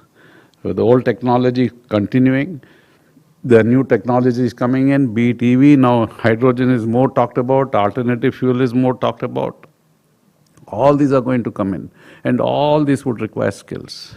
So today when I look at our skill matrix, including ASDC, I find it a little challenging, because most of the skills that are imparted today are skills which I can create in my own company and do it. Take data analytics, for example. Take usage of AI in our auto industry, for example. We work with huge data. Our supply chain is huge. Our numbers are huge. But auto industry yet to see, I don't see at a very good course. Let me admit, as a head of ASTC, I say we have not created the course yet, which is suitable for auto industry members using AI and data analytics. Data scientists are in huge demand. Auto industry has huge numbers. We talk in millions. But I don't see any company, even at the OEM level, seriously working with data analytics and data science. So these are the areas that I would urge Mr. Cecil and his team to look at. That look, if you want to help the poor youth of the country, don't give them the job of the poor. Give them the job that will make them rich. Why should a person be trained for 1 year or 2 years just for diploma courses? The same 2 years can be used for doing something better in the new technology courses. When you look at salaries are determined by demand and supplies. Data scientist today earns 3 lakhs or 4 lakhs starting salaries, whereas a normal software engineer today does not get a salary of more than 30 lakhs. So it's a demand and supply. So look at the courses in auto industry, which are going to be in demand from 2 years to 5 years or 10 years from now. And put in your efforts and time and infrastructure for that purpose. So it is and that creates a merger of auto industry with electronics and others. So be it mechatronics, be it robotics, be it even data analytics and AI. I think we need to create special teams. All of you, some of you are sitting here are experts in creating curriculum or skill development.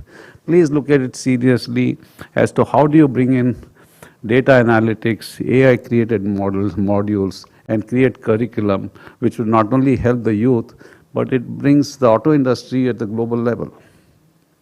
Because entirely all the software knowledge to the world goes from India. Why not start with data analytics and AIs for supply chain of auto industry, which is in large numbers, and it could be in many other areas. Let the government look at providing incentives to companies like ours. See, we are in a business to make profits, and we are in a competitive world. And I have to produce and manufacture. But if I have to also set up a college to meet my requirements, which is a job of a college or a university or for the government to do, I have to spend money. Where would my profit be? So if the government can incentivize companies who want to take up skilling, I can tell you that those incentives will work far better than in making investment in your ITIs. Government has made time and again investment in ITIs through corporates, through various other programs, but ITIs remain where they are. Please re-look at it and see whether you can channelize your incentives, your investments in creating ecosystem in the member industries who would not only provide the training that is required, but also employ them and retain them. Imagine you spend 1 crore on ITI, Mr. Cecil, and you go 2 years later and see what happens with that machine. It is still lying, probably unplugged, not used. You provide a machine to an industry member, and you see how many jobs it's created. So, because you might have an excellent team in your center today, you've all set of good people with good intention, but how will you monitor 800 ITIs? How will you change the cultures of those people which is inbred in them? So what happens in investments? I would take this platform in a very candid manner, say, if you invest 5 crores in ITIs, invest 2 crores in in auto industry members, and see where you get the results, where you get what your objectives are.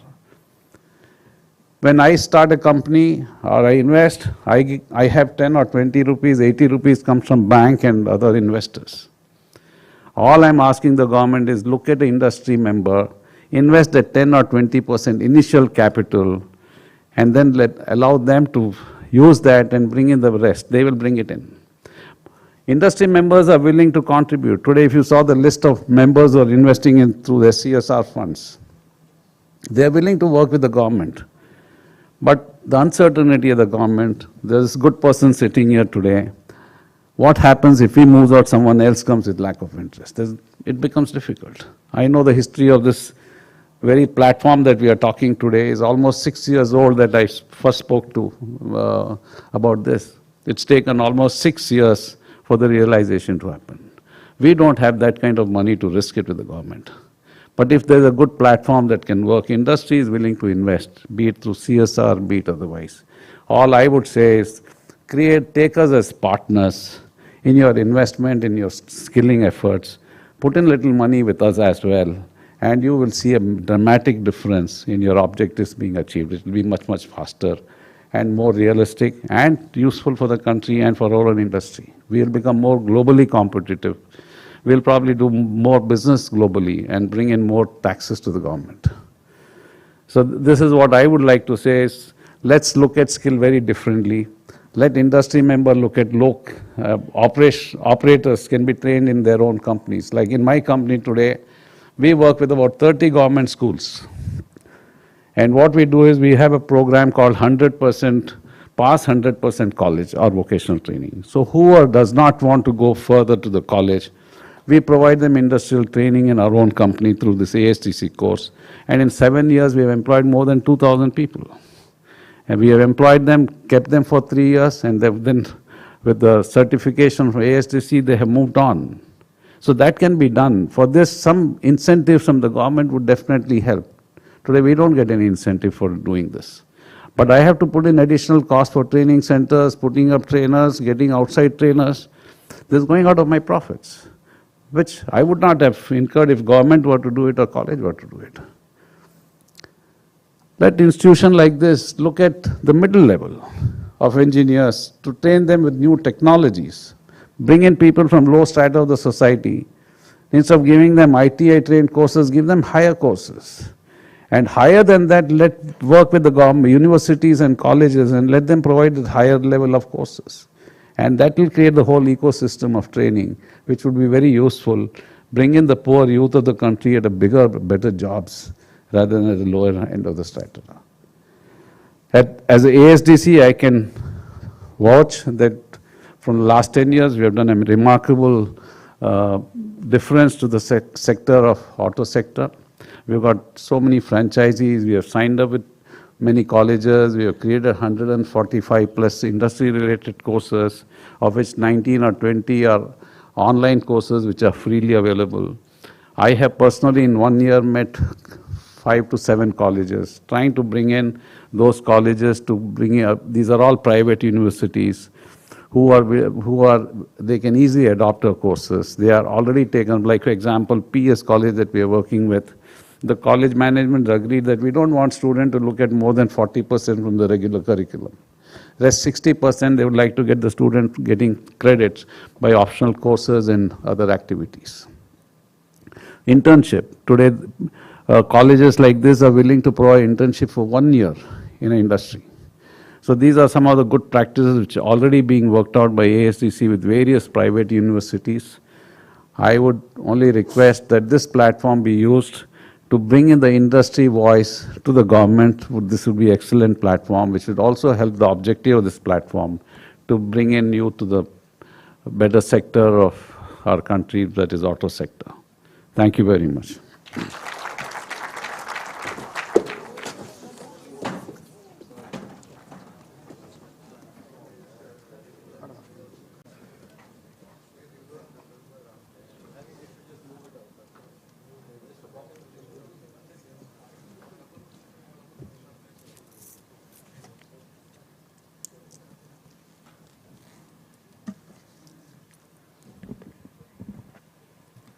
Thank you, sir. And next, I would like to introduce Mr. Sriram Vijay, serves as the chairman for the Southern Region of the Automotive Component Manufacturers Association and the managing director of Brakes India Private Limited. With extensive experience in the automotive industry, Mr. Vijay has been instrumental in shaping the growth and innovation strategies at Brakes India, a leading manufacturer of braking systems and components. We would like to invite Mr. Sriram Vijay, chairman, ACMA and managing director, Brakes India Private Limited, to deliver the special address.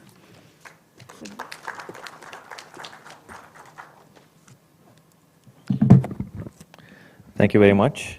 So Mr. Cecil Premi, Mr. Arindam Leri, Mr. F.R. Singhvi, and of course the government officials who were here earlier today, and all of you. Thank you for this opportunity to be here today.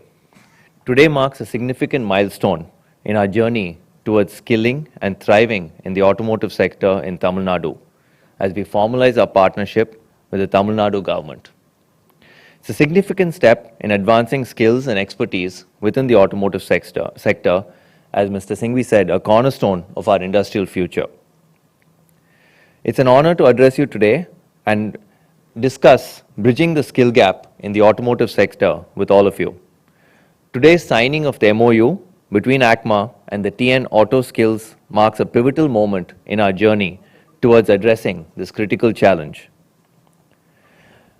ACMA, the Automotive Component Manufacturers Association of India, has over 970 members, and it's the premier organization representing India's automotive components manufacturing industry. ACMA's mission is to drive industry growth, job creation, and economic prosperity.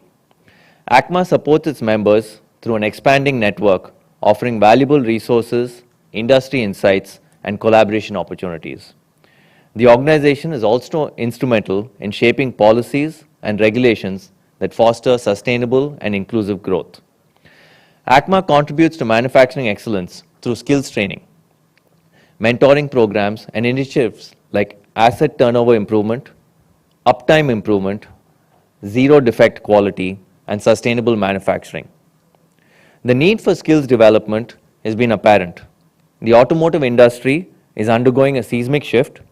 We are witnessing rapid advancements in technology, both in our manufacturing processes as well as our product technology, such as digitization of electric vehicles and autonomous driving. These innovations promise a future of many possibilities, but they also present a significant challenge, the need for a workforce that is not only skilled, but adaptable and forward-thinking. The signing of this MOU is quite timely. ACMA recently formed the ACMA Mobility Foundation, AMF, designed to revolutionize the Indian automotive landscape by fostering a more inclusive and innovative mobility ecosystem. The initiative will bring in different non-traditional partners and increase the emphasis on sustainable practices. Industry-academia collaborations are essential for bridging the skills gap. They offer a unique opportunity to align educational outcomes with industry needs and ensure that our workforce is prepared for the challenges and opportunities of tomorrow. Together, we will create a talent pipeline that drives innovation, growth, and success in the auto industry. Our partnerships will not only align educational programs with industry needs, but also provide continuous upskilling and reskilling opportunities, empowering the existing workforce to enhance their skills. The MOU is our vision for the future towards closing this gap. By partnering with the Tamil Nadu government, we will develop customized training programs, access to a pool of skilled apprentices with trained in cutting-edge technologies. We will look at joint research initiatives that drive innovation and competitiveness. We will collaborate with educational institutes to update curricula and integrate practical hands-on experience with theoretical knowledge. We will provide state-of-the-art training facilities and simulations that mirror real-world environments. A steady supply of talent tailored to meet specific needs for the member companies at ACMA. Strengthening partnerships between government and industry and educational institutions to create a cohesive and supportive ecosystem. I would like to express our sincere gratitude to everyone involved. This initiative has been a long time in the making and has taken the efforts of everyone to bring it together. Your support and collaboration are vital as we move forward with this initiative. Together, we are shaping the future where our automotive industry is not only competitive, but a model for skilling excellence and innovation. Let us continue to work hand in hand to realize this vision. We look forward to the positive impact this partnership can bring to our industry and to our community. Thank you very much for all the efforts. Thank you.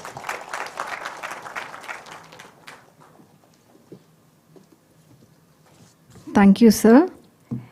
And now we are going for the lucky person. So can I have the bowl, please? I would like to invite Ms. Aparna to pick a card. And now we are going for the 4 lucky persons.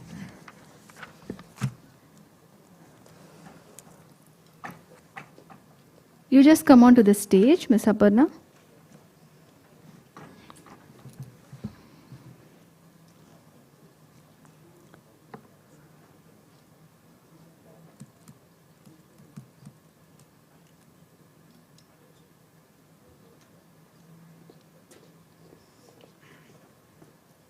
Thank you.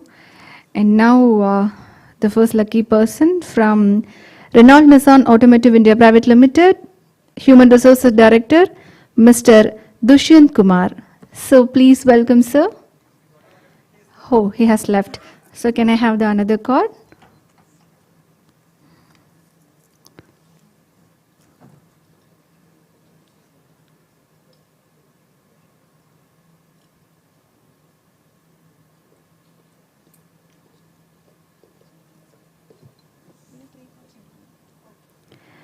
So the next lucky person from Maruti Suzuki, General Manager, HRD, Mr. Tulasinathan. Tulasinathan, sir. Please welcome, sir. I would like to invite Mr. Cecil Premi, sir, to honor Mr. Tulasinathan.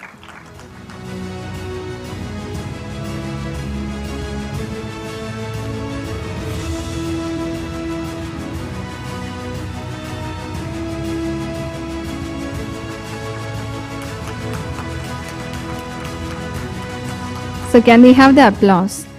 And the next card, I would like to request to Aparna to pick the next lucky card.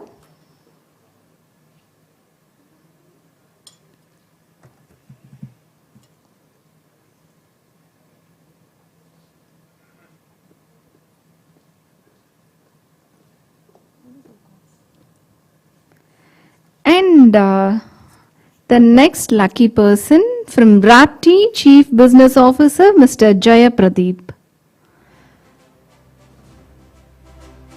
Jaya Pradeep, sir, are you here? No. So can I have the next card, please?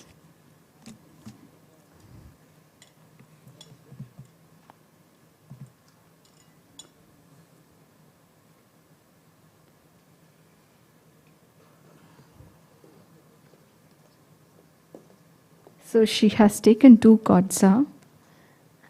So the next lucky person from TIS Consultancy India Private Limited, Team Leader, Mr. Sheikh Alauddin. Are you here, sir? No. Okay, so can I have the next card? The next lucky person from Ansett Consulting, Mr. Annamalai Chakalingam. Please welcome, sir.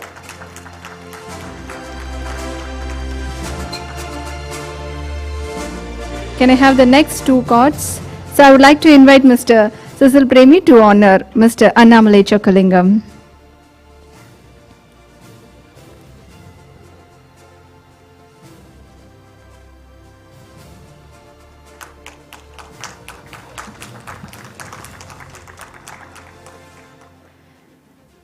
Can I have the next lucky card?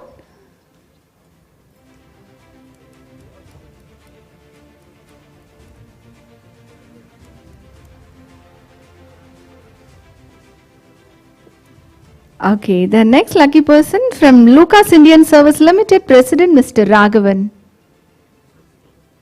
Raghavan sir, are you here? He has left. Okay, but you didn't put your visiting card here, right? Concerned person have to come and receive. So can I have the next card? So the next lucky person from Glanstech Energy Solutions, Mr. Kamal Krishnamohan, Managing Director. So please welcome, sir. So it's about the person, not about the company.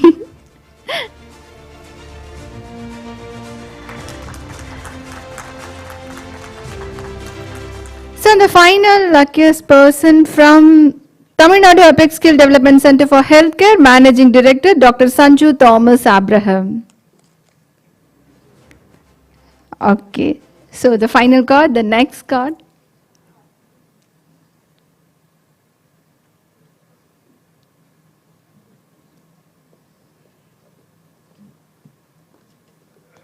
You have to pick anyone.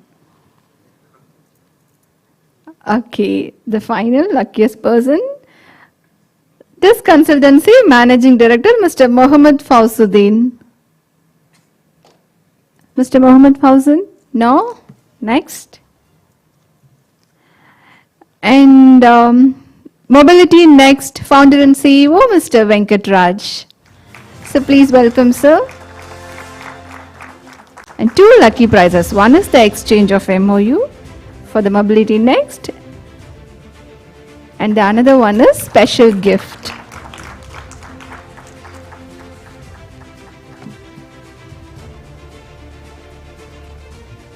Thank you so much, and others, don't worry, we have a delicious lunch including me as a special gift today. So welcome to today's panel discussion on the crucial topic of challenges in training the next generation of automotive professionals. Our panel of distinguished experts will explore key issues such as the gap between industry requirements and educational curricula and the impact of technological advancements on training methods and the strategies needed to foster a skilled workforce ready to tackle future industry demands. Let me introduce the moderator for the panel discussion. Today, Thiru Srinivasan, Senior Advisor EV FAME TN, is going to be the moderator of this panel discussion. Thiru Srinivasan is the CEO of Center of Excellence in Advanced Automotive Research. He is also the lead Tamil Nadu EV Task Force and Advisor EV Sector with the MSME Department of the Government of Tamil Nadu. Thiru brings 35 years of industry leadership experience in advanced technology and manufacturing. Recent 8 years have been with the light EV industry. Let's welcome Thiru Srinivasan, Senior Advisor EV FAME TN, onto the stage, sir. Please welcome, sir.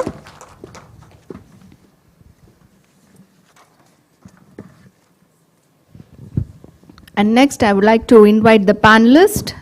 Let me introduce the first panelist, Mr. Ajay Shakleka, co-founder Ozone Motors Private Limited. He is a distinguished serial entrepreneur and technocrat with over 25 years of extensive international and professional experience. Currently, he serves as the co-founder of OzoneMotors.in, where he is pioneering the development of India's first affordable smart electric vehicle platform.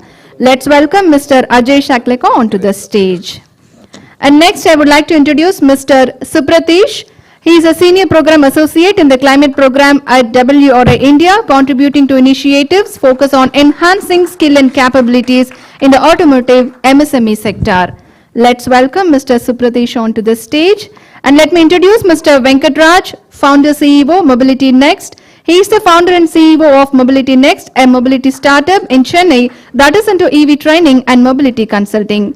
He is an engineer and management graduate. Let's welcome Mr. Venkatraj onto the stage. Let me introduce Mr. Vijay Krishna Kandula, is the program manager at IAS, a joint venture between Maruti Suzuki India Limited and the Government of Gujarat. With over 12 years of experience in the automotive and manufacturing sectors, Vijaya is dedicated to bridging skill gaps and fostering strategic collaboration. Let's welcome Mr. Vijay Krishna Kandula onto the stage. Over to you, Mr. Srinivasan, sir. Thank you so much, and to Mr. Cecil Premi and TNASDC and ASTC. The amount of effort that has gone into creating this, we look forward to you blossoming and starting your activities. It's really a very, very good day, heartening. The topic that I have today, where we want to discuss, is the challenges of training next generation auto professionals. That is definitely a significant challenge. We have a huge number of ambitious youth and aspiring youth, especially in this state. We have a very high GER ratio, where many of our youth get into colleges, especially women. Many of them do. And they have got to believe in themselves that they can aspire for a much higher pay, much higher value jobs, much more satisfaction.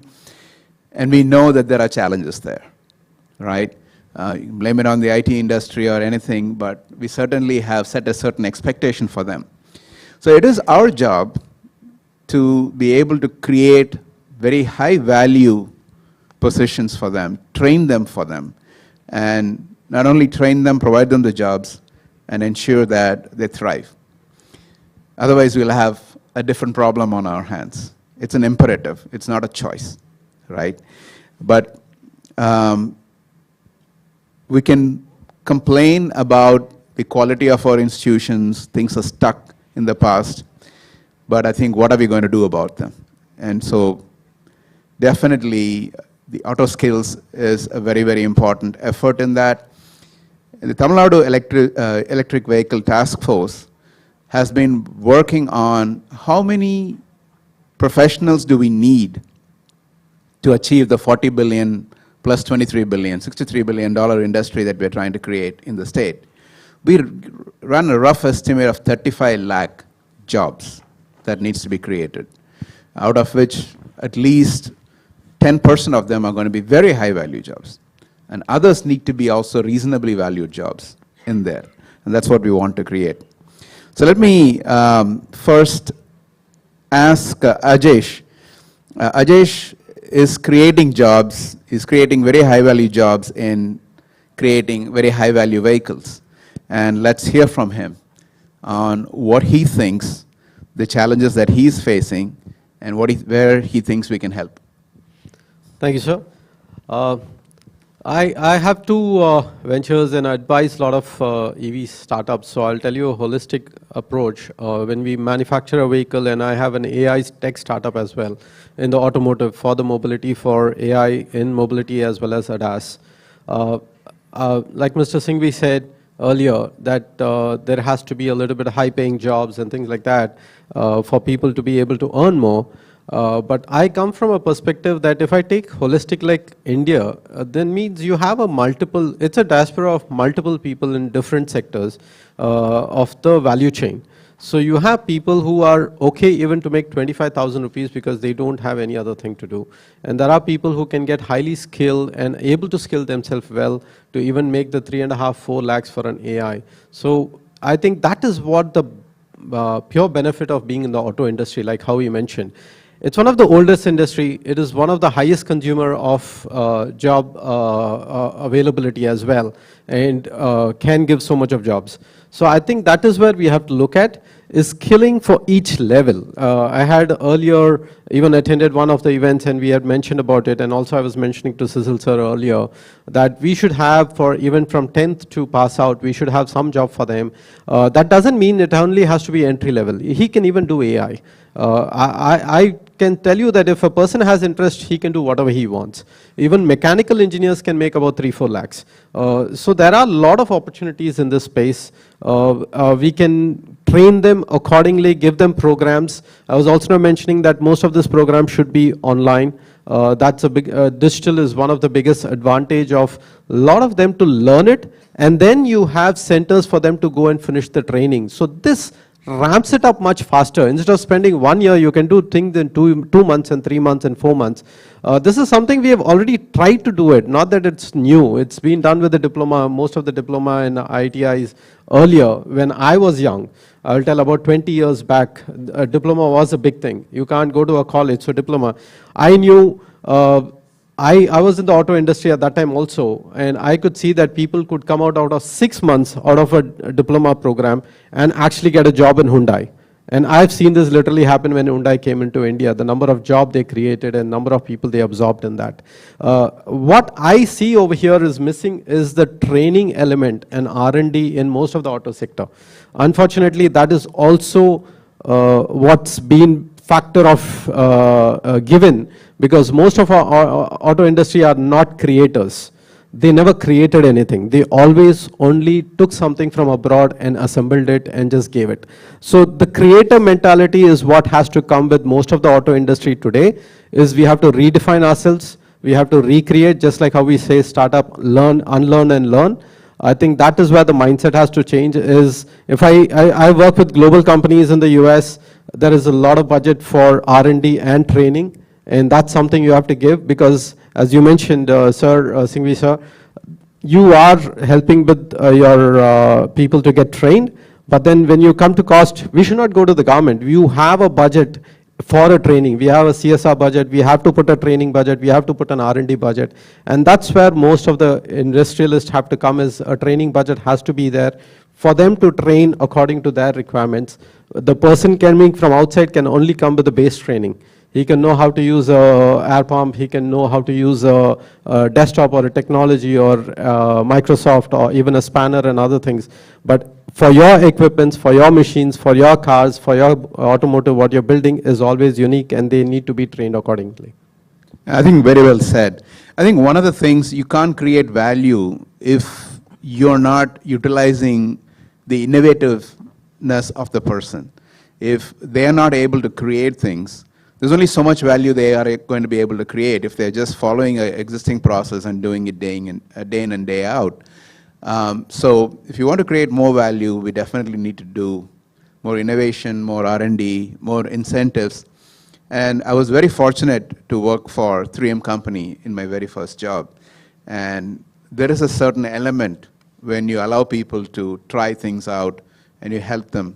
And one of the things that WRI does, Supratish is here, WRI has been really taking up this just transition of the EV industry.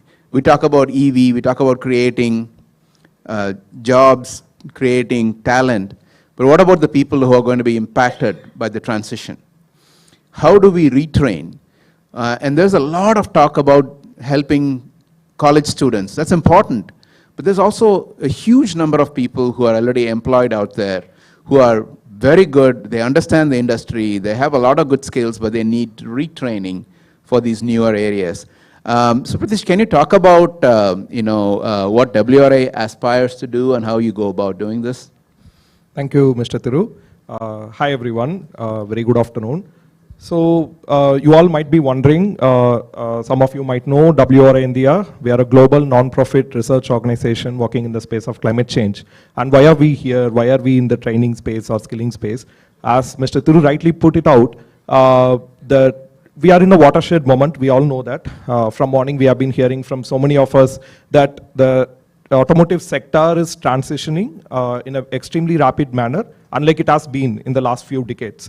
So this transition comes with opportunities, but also it comes with risks, and the risks are more disproportionately going to affect the vulnerable players in the industry. Who are the vulnerable players? We have the MSMEs in the upstream, in the manufacturing side, the component manufacturers, and particularly the workforce, which is very unorganized in the MSME section. So how are they going to get affected?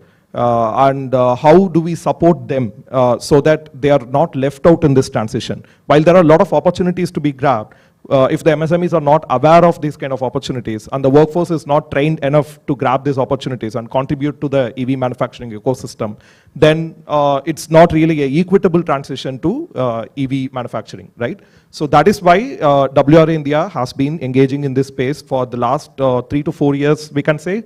And we have been doing extensive research we have done extensive research for a couple of years. We have spoken to so many stakeholders across the ecosystem, the industry experts, OEMs, Tier 1, Tier 2, MSMEs, and the government, and also other industry players to understand how this impact is going to be on the MSMEs. As we all know, the parts, the number of parts are coming down. The value of parts in the overall vehicle is coming down, which is where the MSMEs come in. They supply parts, they supply components. So they are generally at risk. So through this research, we identified the critical areas of intervention, and then we have roped in a training partner. You would have seen Roombul, who has now been roped in as a training partner here. So we have roped in them, and then we developed a very comprehensive skilling program in Coimbatore. It was launched last year around the same time in August, September by Mr. Arun Rai, our Secretary for Industries. And it was a 40-module curriculum. And it covered, so we had it in 2 program tracks. So we wanted to actually have this as a pilot initiative. And I'm very glad to say that it has been a very successful pilot that now it's going to get into the TN Auto skills as well. What we did was we focused the motor industry in Coimbatore separately. For them, it's a new opportunity, but still they're MSMEs and they need support to grab the entire benefit from this opportunity. And then we also had a program track covering all the other opportunities for MSMEs. And we trained all the levels of workers, the senior management, the middle management, and also the shop floor workers, and received very good appreciation over there. We are continuing to go in this journey. Now we are closely working with Mr. Thiru in the EV task force and also with TNASDC, TNAPEX Skill Council. And we are taking our initiative now to Chennai as well. We'll be soon launching our initiative. As we all know, EV has been touted as a opportunity for us to move towards a sustainable future, low carbon future, right? So it is not sustainable if the manufacturing emissions continue to exist. So that is why we are also going to train the MSME workforce, the MSMEs, help them build awareness about the importance of reducing their manufacturing emissions along with EV manufacturing, and then also provide them with the knowledge, awareness, and also the connections, access to finance and technology through our initiative. So really looking forward to work with you, Mr. Thiru, and everyone else. Thank you. Thank you, Supratish. I think one of the things that he mentioned, I just want to make sure that you captured that. The training is not only for the workers, it's also for management. It's also for the companies. Many times the companies are stuck in their day-to-day activity and the world is changing and they're so busy sometimes they don't notice the change. And so you need to bring a lot of awareness, and in the automotive sector, and if we can bring more awareness at the topmost level, once they are convinced, once the leadership is convinced, then it is very easy to address some of the problems of training the younger professionals, because now they have their leadership support. And so it's important, if you're talking about training a lot of working professionals, training a lot of young students.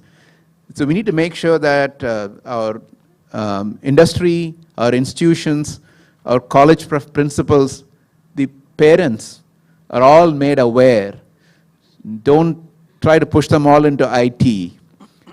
Not necessarily. There are a lot of other areas also. So there's a lot of awareness that needs to be done for us to get training. So thanks a lot for WRI, and they have been very successful in Coimbatore. Now they have raised more money to help us across Tamil Nadu.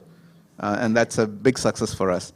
Mr. Venkatraj, it's been really a pleasure getting to know you from SAE India days, and now with Mobility Next. Kudos to you for jumping into the skilling and advising space. Tell us about your objectives for Mobility Next. How are you addressing the training challenges that we're facing in the auto sector? Thank you, Mr. Thiru and TN Auto Skills. This decade will be an EV decade, in our opinion. And that's what the reports say, whether it is the ENY report or WRA report or the Ministry of Education or MHI report, I think as a country, we have definitely on the path of transition to EV. So this is one. And second thing is EdTech has matured to a level, and there is a report which says that India to have 37 million paid EdTech users by next year, 2025. This is INC 42 report, INC 42 report, which means that of course includes the K-12, skill development and all the sectors. But the silver lining says India is willing to get trained. Now the challenges faced is the AI first attitude. Everywhere there is AI, more so in automobile. Number two is 40% of the vehicle is non-mechanical, or I would say electronics and IT. And there is another report says if you dismantle a 10 lakh worth car, any brand, approximately you get at least about 3 kilometers length of the cable. So much of cabling into it. And the third challenge is the CFT. In 90s and 2000, the cross-functional team was a fashion statement, like once upon a time Six Sigma and then 5S. India, especially Chennai, has gone through this transition. There was a 5S wave, a Kaizen wave, and then Six Sigma wave. I would say now it is the CFT wave. It is more than a fashion statement, it has become a necessity. A mechanical engineer needs to know something about non-mechanical, something a lot about electrical, electronics, and IT. He is expected to do Python programming, solve the onboard diagnostic tool, and he needs to know which plug to plug in, whether it is 12 or 24 or 48. He is expected to do a high voltage certification or orange cable certification. So the challenge on a mechanical engineer or an automobile engineer is immense. He is expected to be almost all in one when it comes to vehicle. These are the 4 challenges generally, but if you look at the education per se, there's a big void. There are programs being organized by associations like SA India or MCCI or CII, and there are programs offered by premier institutions like IIT, but we do not have as a country a system which offers a complete EV program. Somebody offers battery, somebody offers changing, somebody in power electronics, somebody in orange cable. We are yet to evolve a system. There are institutions offering MTech in EV, but that is far and few. I would say the biggest challenge in front of us is we are going in breakneck speed to EV. Do we have engineers? Or, in simple terms, we are teaching, are they learning? I'll stop with this. No, I think that's a very, very good point. Some of the institutions are starting to wake up and starting to put things in place.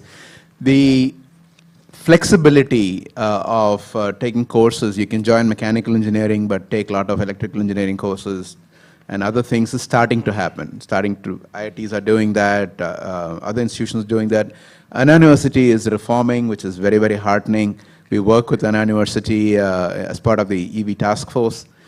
And so I think there is a trend that understands that it can be any program that you get into, but if you want to take a computer science course or an electrical course, you should be able to do that and vice versa. So that's being very well understood. And I think we need to spread that. And it is, what is also important now, many institutions are bringing in industry in their final year. The industries are coming in and structuring courses where they are able to teach not only theoretical courses, but also lab courses, where some of them go to the industry labs. And recently, like Aether came out and told us that they'll be very happy to teach people on the battery assembly and BMS, because that's a skill that they need, and they see the gap. So I think industry definitely is starting to invest in this. And what I know Maruti is doing a fantastic job of that with the Gujarat State. IAS is really an ambitious and a really forward-looking program. Very happy to meet you for the first time. I know we haven't had a chance to meet before, Mr. Vijay Krishna, but tell us what is that you see as a challenge in what you're trying to do? First of all, thank you very much, Cecil sir, for inviting me, and TNASDC for giving this opportunity to talk in front of you.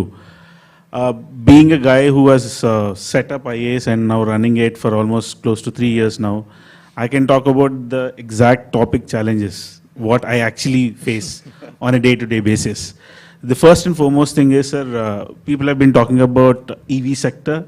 It's not EV, it's mobility sector. Yes. It is only the powertrain that is changing. Right. So the remaining aspects of it has remained the same. So we need to teach that as well to the students. So I'll break it into 3 parts of it. Like, whom do we have to train? What do we need to train? And what is the perspective that the industry has to carry? As Singhvi has said, some of the skills don't need to be trained. The industry can train in 2-3 days, because if the ITI guy has to operate a machine day in, day out, the same machine, load it, take it out, you don't need a specialized skills for it. But if the same guy has to do an EV service, then a specialized skill is required. The same ITI guy. So instead of, let's say, taking the ITI into one bucket, it has to be now differentiated. And as Singhvi sir said, we should have a Ministry of Auto, because we are the highly taxed industry. And that's the primary reason why we have been also innovative, because we have been always highly taxed. So we have been always innovative enough to come up with a newer technology. And as Mr. Sriram said, there is a change in the technology and the product technology and the process technology. So whom do we need to train is basically some specific skill sets for ITI students, and there is a lot of lack of hands-on skills in the engineering side.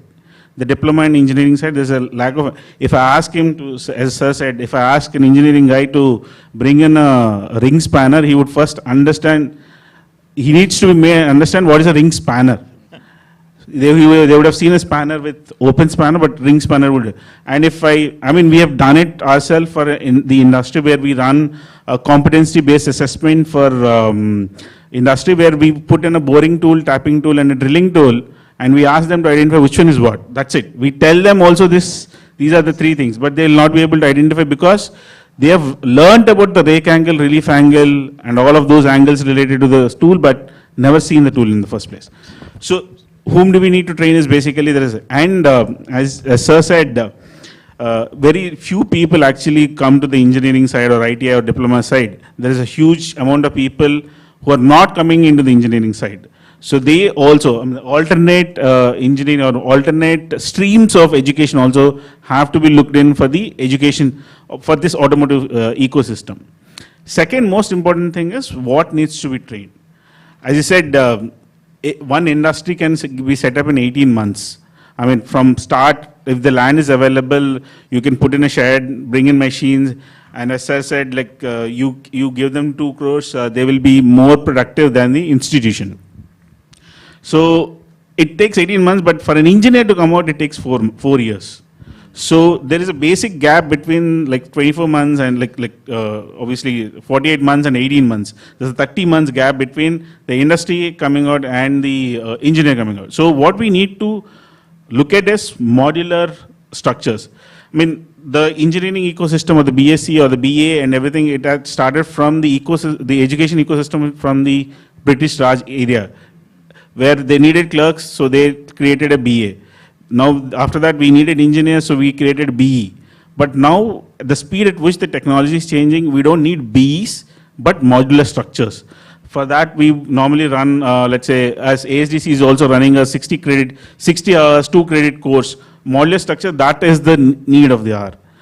The third aspect is, first and foremost, like everyone expects us to train, but there is no one to train us.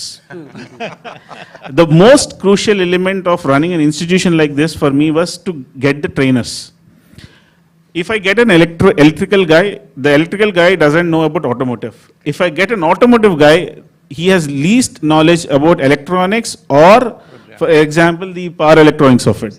So the crucial element for us, this is kind of a request from us to the industry also, is if you are working on a new R&D, please help us learn first. It's not it will only enhance you. In Gujarat now this a lot of investment is happening. Micron had to invest into 3 or 4 colleges where they are running modular courses for the industry because they don't have people.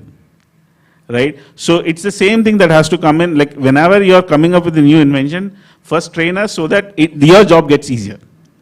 Okay? Well said, well said. This is really leading into my next question. These are my pain points. I deal it on a day-to-day basis, so it's like my heart also. Right. What we're talking about is creating a lot of high-value jobs, and also in a fast-moving, whenever you get into a high-value environment, cutting edge, where we start leading the world in industries, now things are evolving in a very rapid fashion. So how do you have a static education system or a training system meet this requirement? It's going to be very difficult.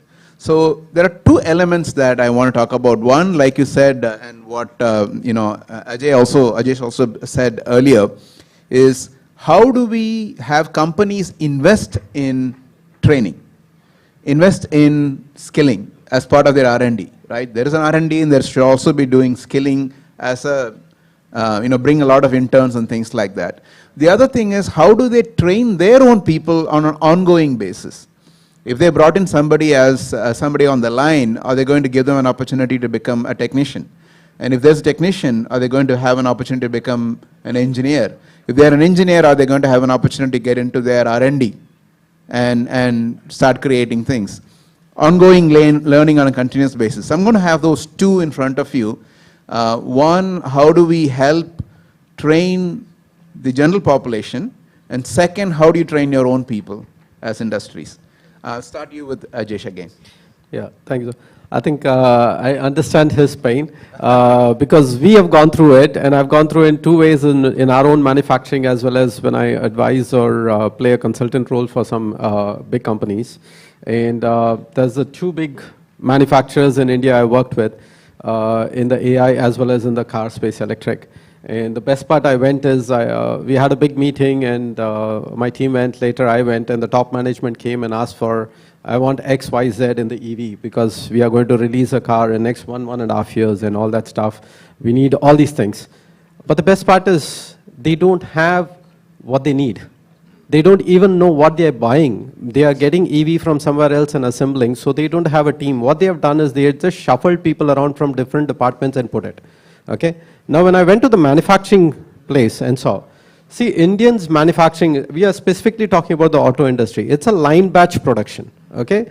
That means you do only X job. You don't do anything more. Okay? If you're fitting the door, you're only a door fitter.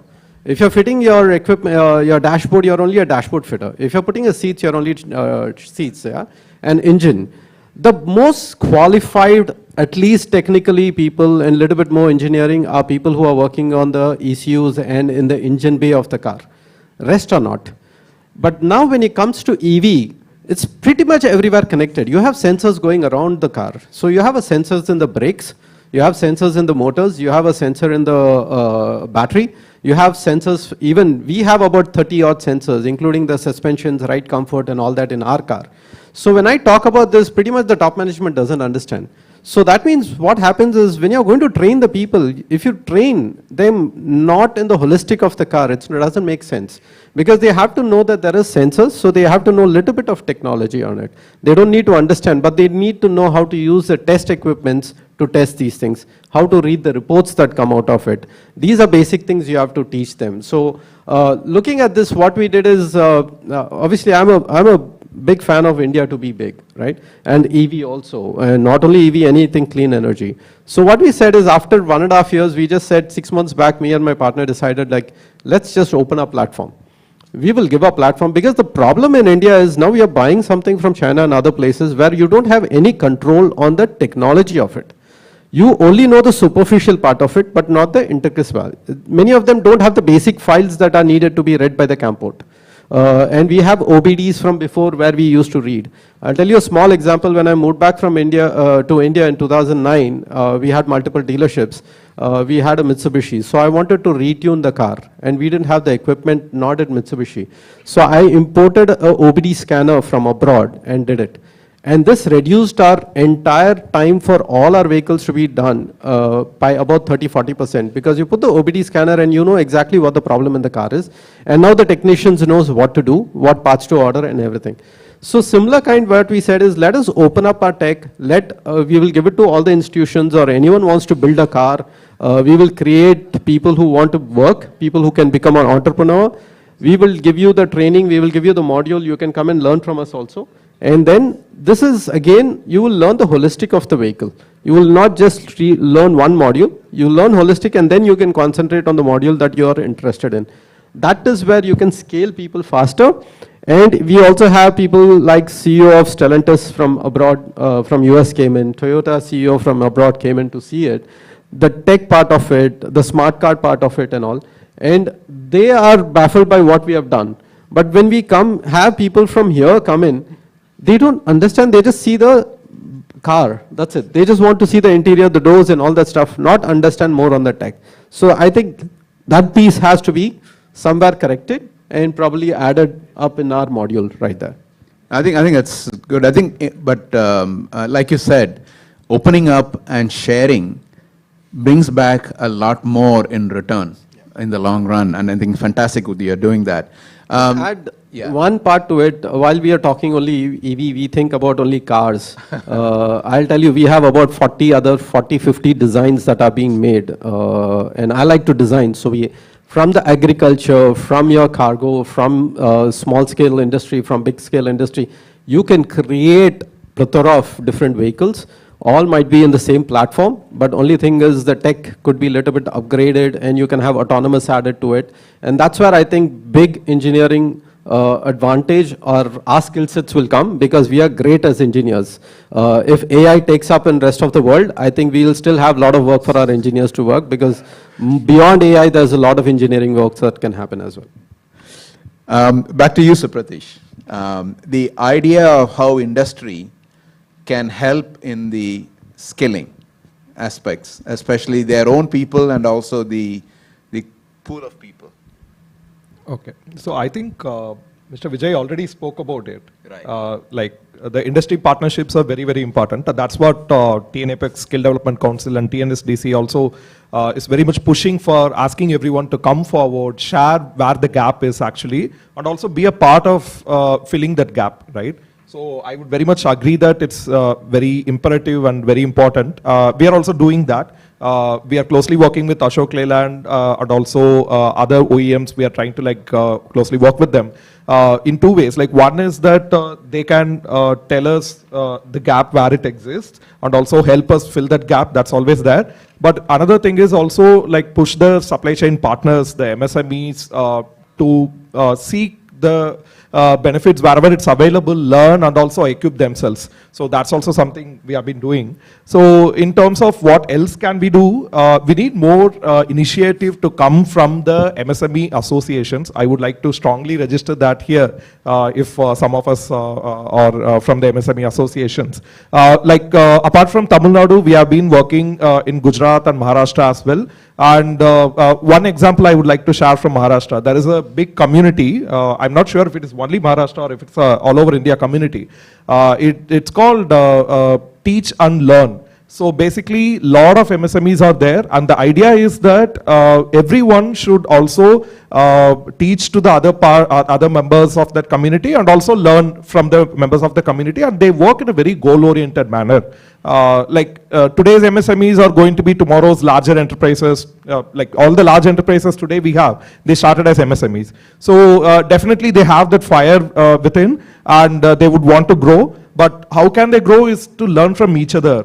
It should start from there. And such coming together will also help everybody else to reach to them and also help them even further, like be it the civil society organizations like us who can play this role of catalyst in making this happen in a faster manner, and also a facilitator in bringing all these people together. That would also happen more in a better manner when the MSMEs themselves show interest, collectivize and come together and seek to grow. So I think that is something which is very much important, I would say. Yeah. No, I think this is definitely a challenge. Remember, we have a huge population of working age people. It's not the supply of resources an issue, but the qualified resources within that is a very small fraction, and that's what's creating the problem. So if we can really work, all of us work together and help each other and learn from each other and train each other, we would solve this problem of supply. Obviously, when you solve the problem, everybody grows very rapidly, very, very rapidly. Your thoughts, sir? Thank you. The question is, how can industry help to bridge the gap? I would suggest a 5-point agenda. The first point is leverage the government schemes. There is a scheme called PURSE, P-U-R-S-E, Promotion of University Research and Scientific Education. This is not the CSR one, but this is a grant. It's called partnership grant. Both government and the industry can come together and set up a COE in any field, need not be sector specific. STAR is another scheme, and PhD is another scheme. So I think leveraging these schemes, especially for the automotive industry, is first point agenda. The second thing is larger enterprises have the mandate to spend 2% on their CSR. And if they are spending on CSR, my suggestion is half of that, 1%, should be spent on skilling and R&D specific initiatives. It could be setting up skill university or joining hands with the engineering institution or setting up a skill lab somewhere nearer to their plant or R&D. So this is the second thing. And the third one is when they screen the CVs for any of the positions, especially R&D position, it has to be metered against 3 things. One is the basics, the qualification, aptitude and attitude, and that's a basic thing to get in. The second thing is the skill certifications. If somebody is an automobile engineer, ask him whether he is certified by ASDC in something, or it could be any other sectoral skill council. Has he been trained? Has she been trained in something? This is the third one. And fourth one is we talked about joining hands with the university. I think we need to have more and more skill universities, in my opinion. There are examples in NCR, that is in Delhi, and there is one in Hyderabad by Mahindra. But I think the number of... one in Gujarat as well, sir. One in Gujarat. Of course, sir. How can I forget Maruti? So, Gujarat, Delhi, and Hyderabad alone is not sufficient. This state has over 300 engineering institutions. And by NIRF ranking, there are considerable percentage. I think about 65 of them are eligible in the top 100, if you look at the NIRF ranking. So look at these universities and collaborate with them to offer not just the MTech in automobile, but MTech or BTech in something very specific to your product or offering. It could be valves, it could be engine, lubrication, or battery, or power electronics, something which you are focusing on. I think that trend has to pick up. And the fifth one is for the general public. The parents will have to tune their mind that just the BE is not sufficient. They may have to influence who's the general public, the engineers who are working in the industry. They have to come back and say that the core is important. Let's not ride the IT waves. I know several wards of the R&D chiefs. They are into IT. So I think we have to encourage our own people to get into somewhere related to automobile. He could do Python programming for a car, but it has to be for the car, not for the retail store in US. So I think it's a movement we all have to take it forward. It is very disheartening to see. I've been watching engineering colleges for almost 3 decades. The royal mech status with 240 seats intake in a particular engineering college has shrunk to 30 now. Yeah. And when I'll finish it in a minute. When I talk to the HODs and deans of the Esther years, they are still deans, it's paining. They say, Venkat, it is very disheartening because everybody wanted AI ML. Sir, AI ML enna pandringa? Unnilla sir, board onnu potirukom. We have got some software and we have got some MOU signed with somebody. So I think that this trend has to go off. Without a core, IT cannot sustain. So I'll stop here. No, I think it's a very good point. I think one of the good things that is happening is that many institutions now are in the final year. They're allowing for a 7 or 8 month, maybe not a full year of internship.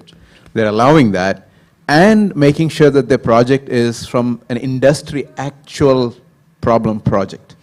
So it is not something that you go and buy a report from somebody and finish the project. It's actually work with industry. And so that is very, very encouraging. And what Tamil Nadu government is doing is Tamil Nadu government is establishing common facilities centers with developmental testing equipment. One is coming up in Coimbatore on power electronics and motors. And we are working on one for battery and cells and BMS, most likely in Chennai, but not decided yet. And we are also working on something similar in Hosur. And as a fourth cluster in Thoothukudi, we are looking at something fundamental that we need to build from scratch. So there's a lot of work. And there's also, TIDCO is doing university research parks, where 5 university research parks are to be established. Again, starting with Coimbatore. Coimbatore is always a first mover in everything. And so the first university research park, it was announced, Tamil Nadu engine has been announced, right? Pretty much following what Maruti did there, and Tatas are doing that in Coimbatore.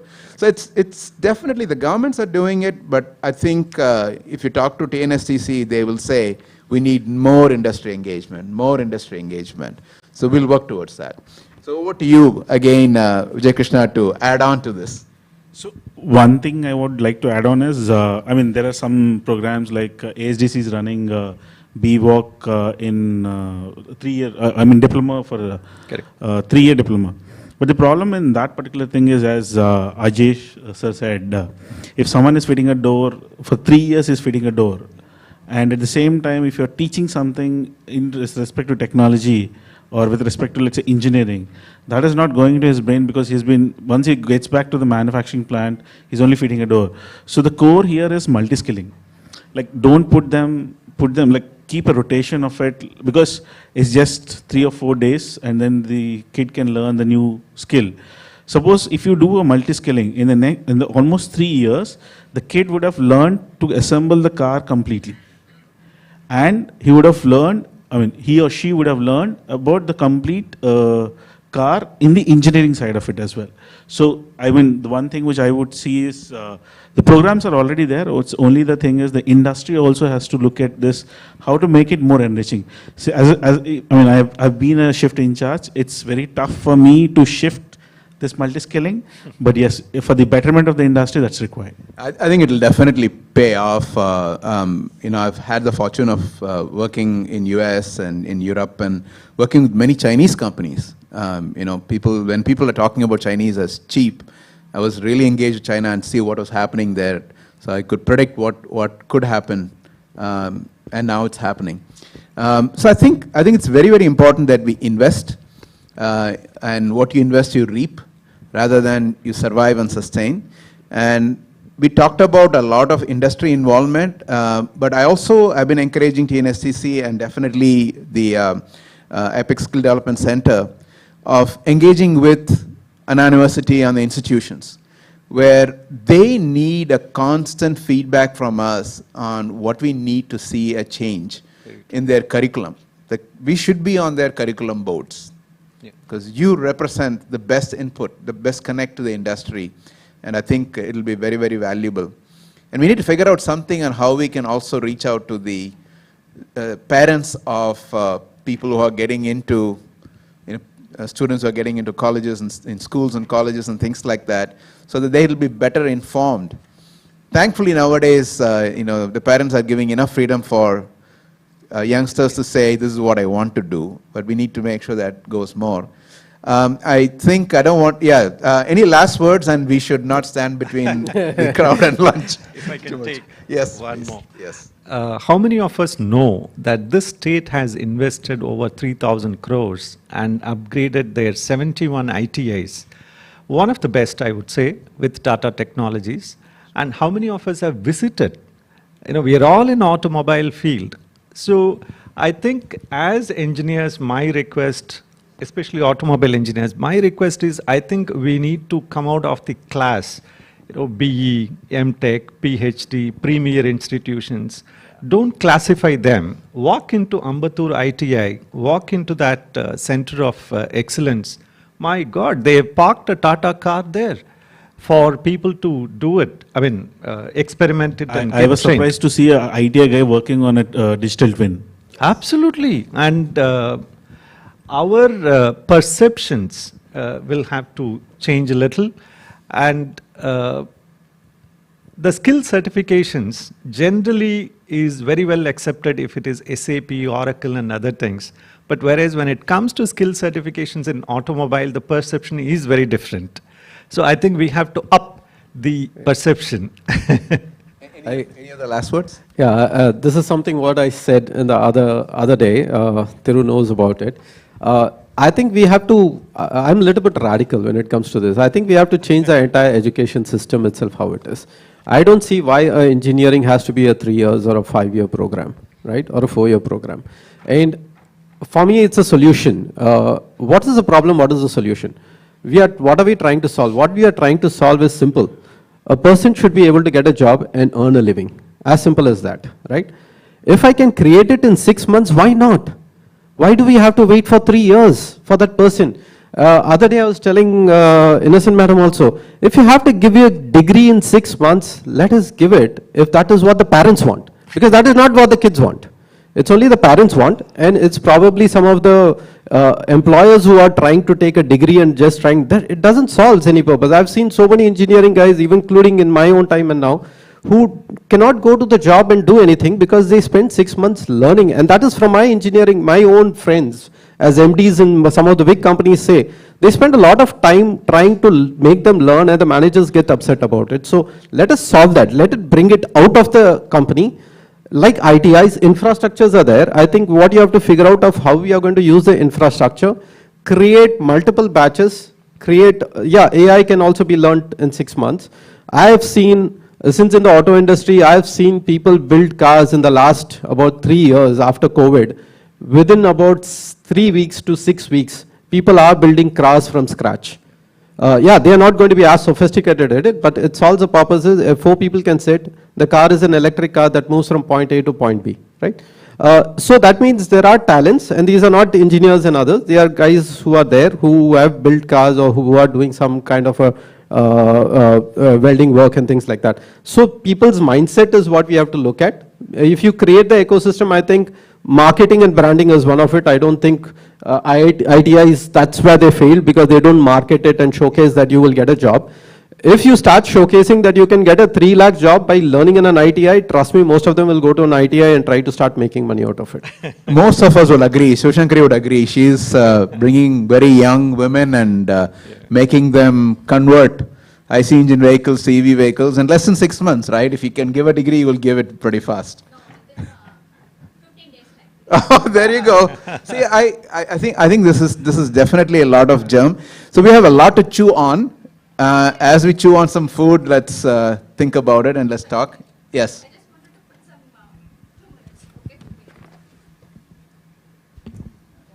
Hi.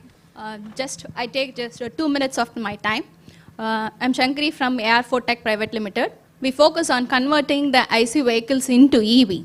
We have not limited ourselves only into two-wheeler segment. We are also doing converting the LCV segment as well. So here, what we make the difference here is, we do conversion in just 1.5 hours with 2 ladies. This is from the rural ladies. We take the rural ladies and we train them, we skill them, and we give them the dealership as well, okay, to be on their own. So this is what I want to insist here as well. This is not only to skilling the entire college students. We have rural women as well to be as a skilling force here. Why don't we look at as a skilling peoples for them, okay? Bring those peoples, train them to be upskilling, to be on board as well. So this is possible.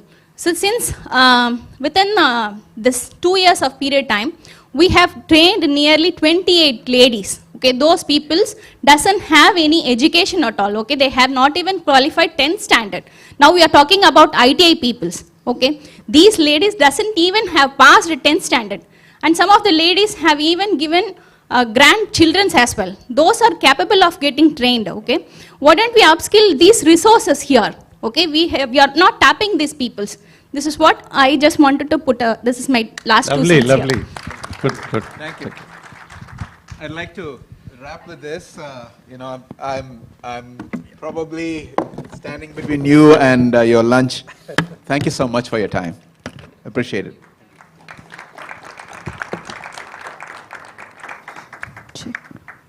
Thank you so much, sir. I would like to invite Mr. Cecil, sir, to honor moderator and the panelist.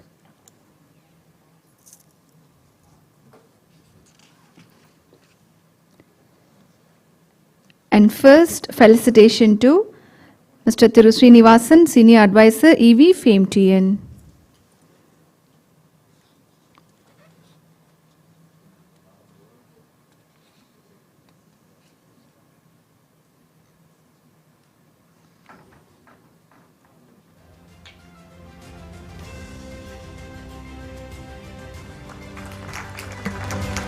And next, felicitation to Mr. Ajay Shaklecha, co-founder, Ozone Motors Private Limited.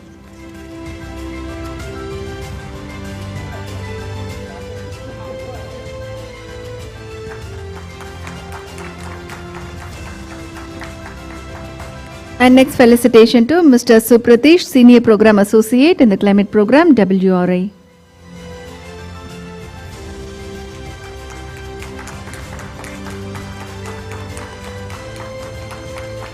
And next, felicitation to Mr. Venkatraj, Founder CEO, Mobility Next.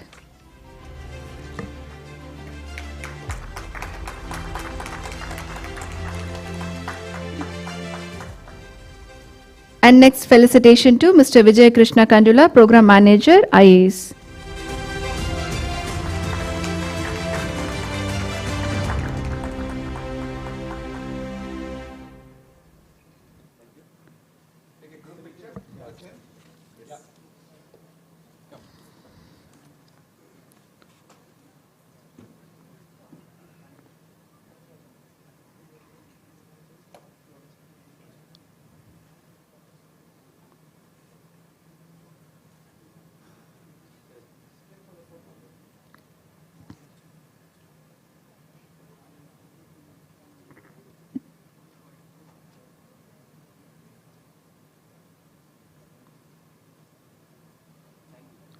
Thank you, team, for the wonderful panel discussion. And next, I would like to invite Mr. Shankar Raghavan, TN Auto Skills to deliver vote of thanks.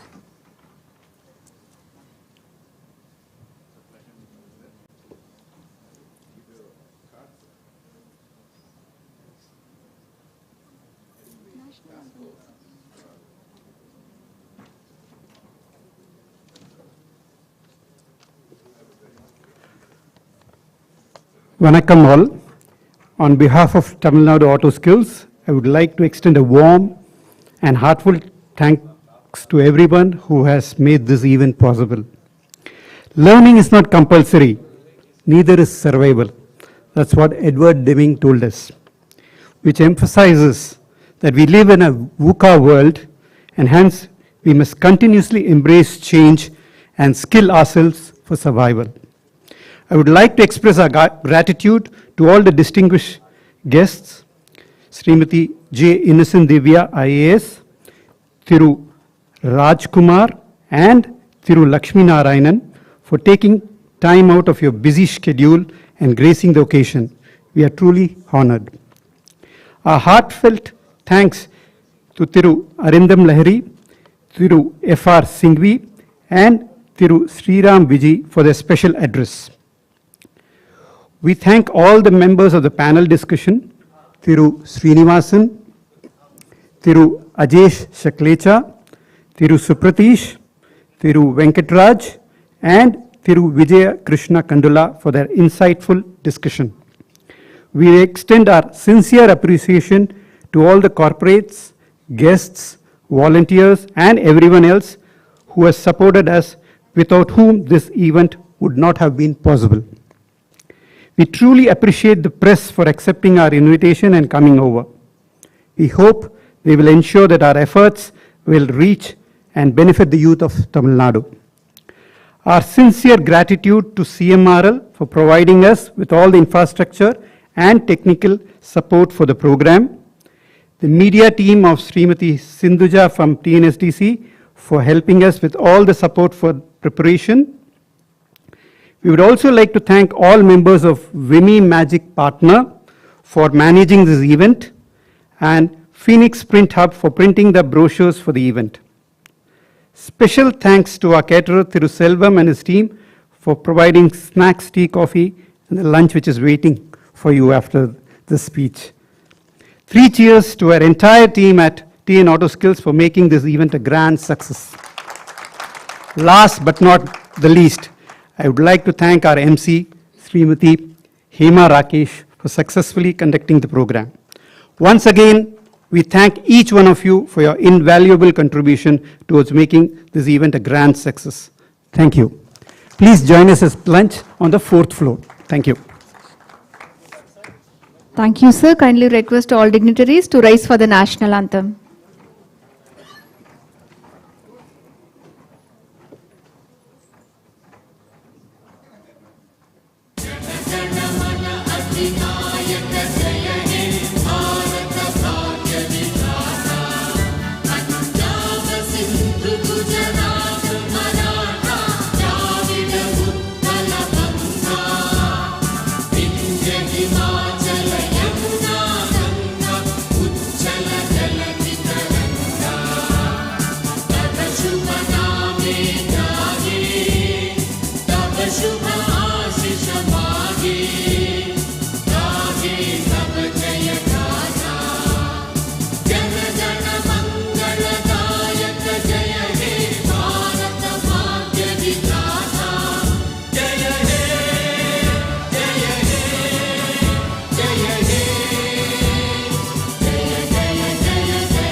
Thank you.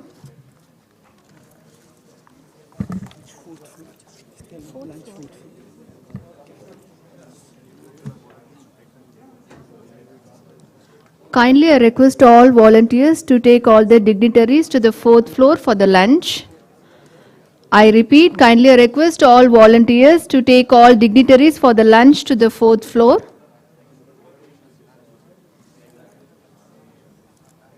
Thank you.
இல்லைங்களா?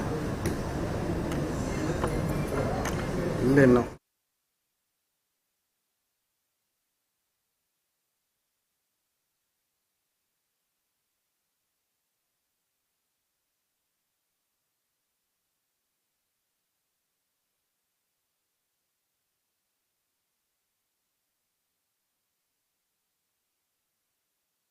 சரிங்க. Channel ஒன்று தானே? எதில் ஒன்று.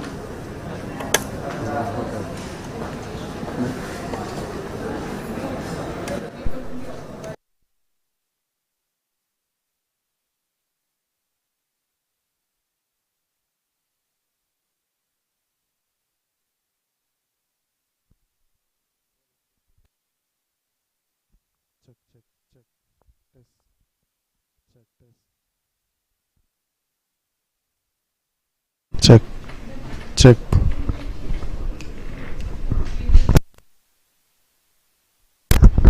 Check, check, test, test, test. இது வருதா? Check, check, test, test. Check, test, test. Phone விட்டு கொடுத்துருவா.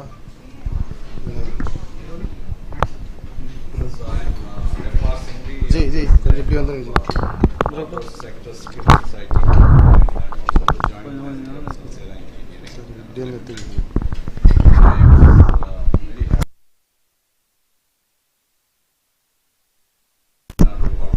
Check, check, check.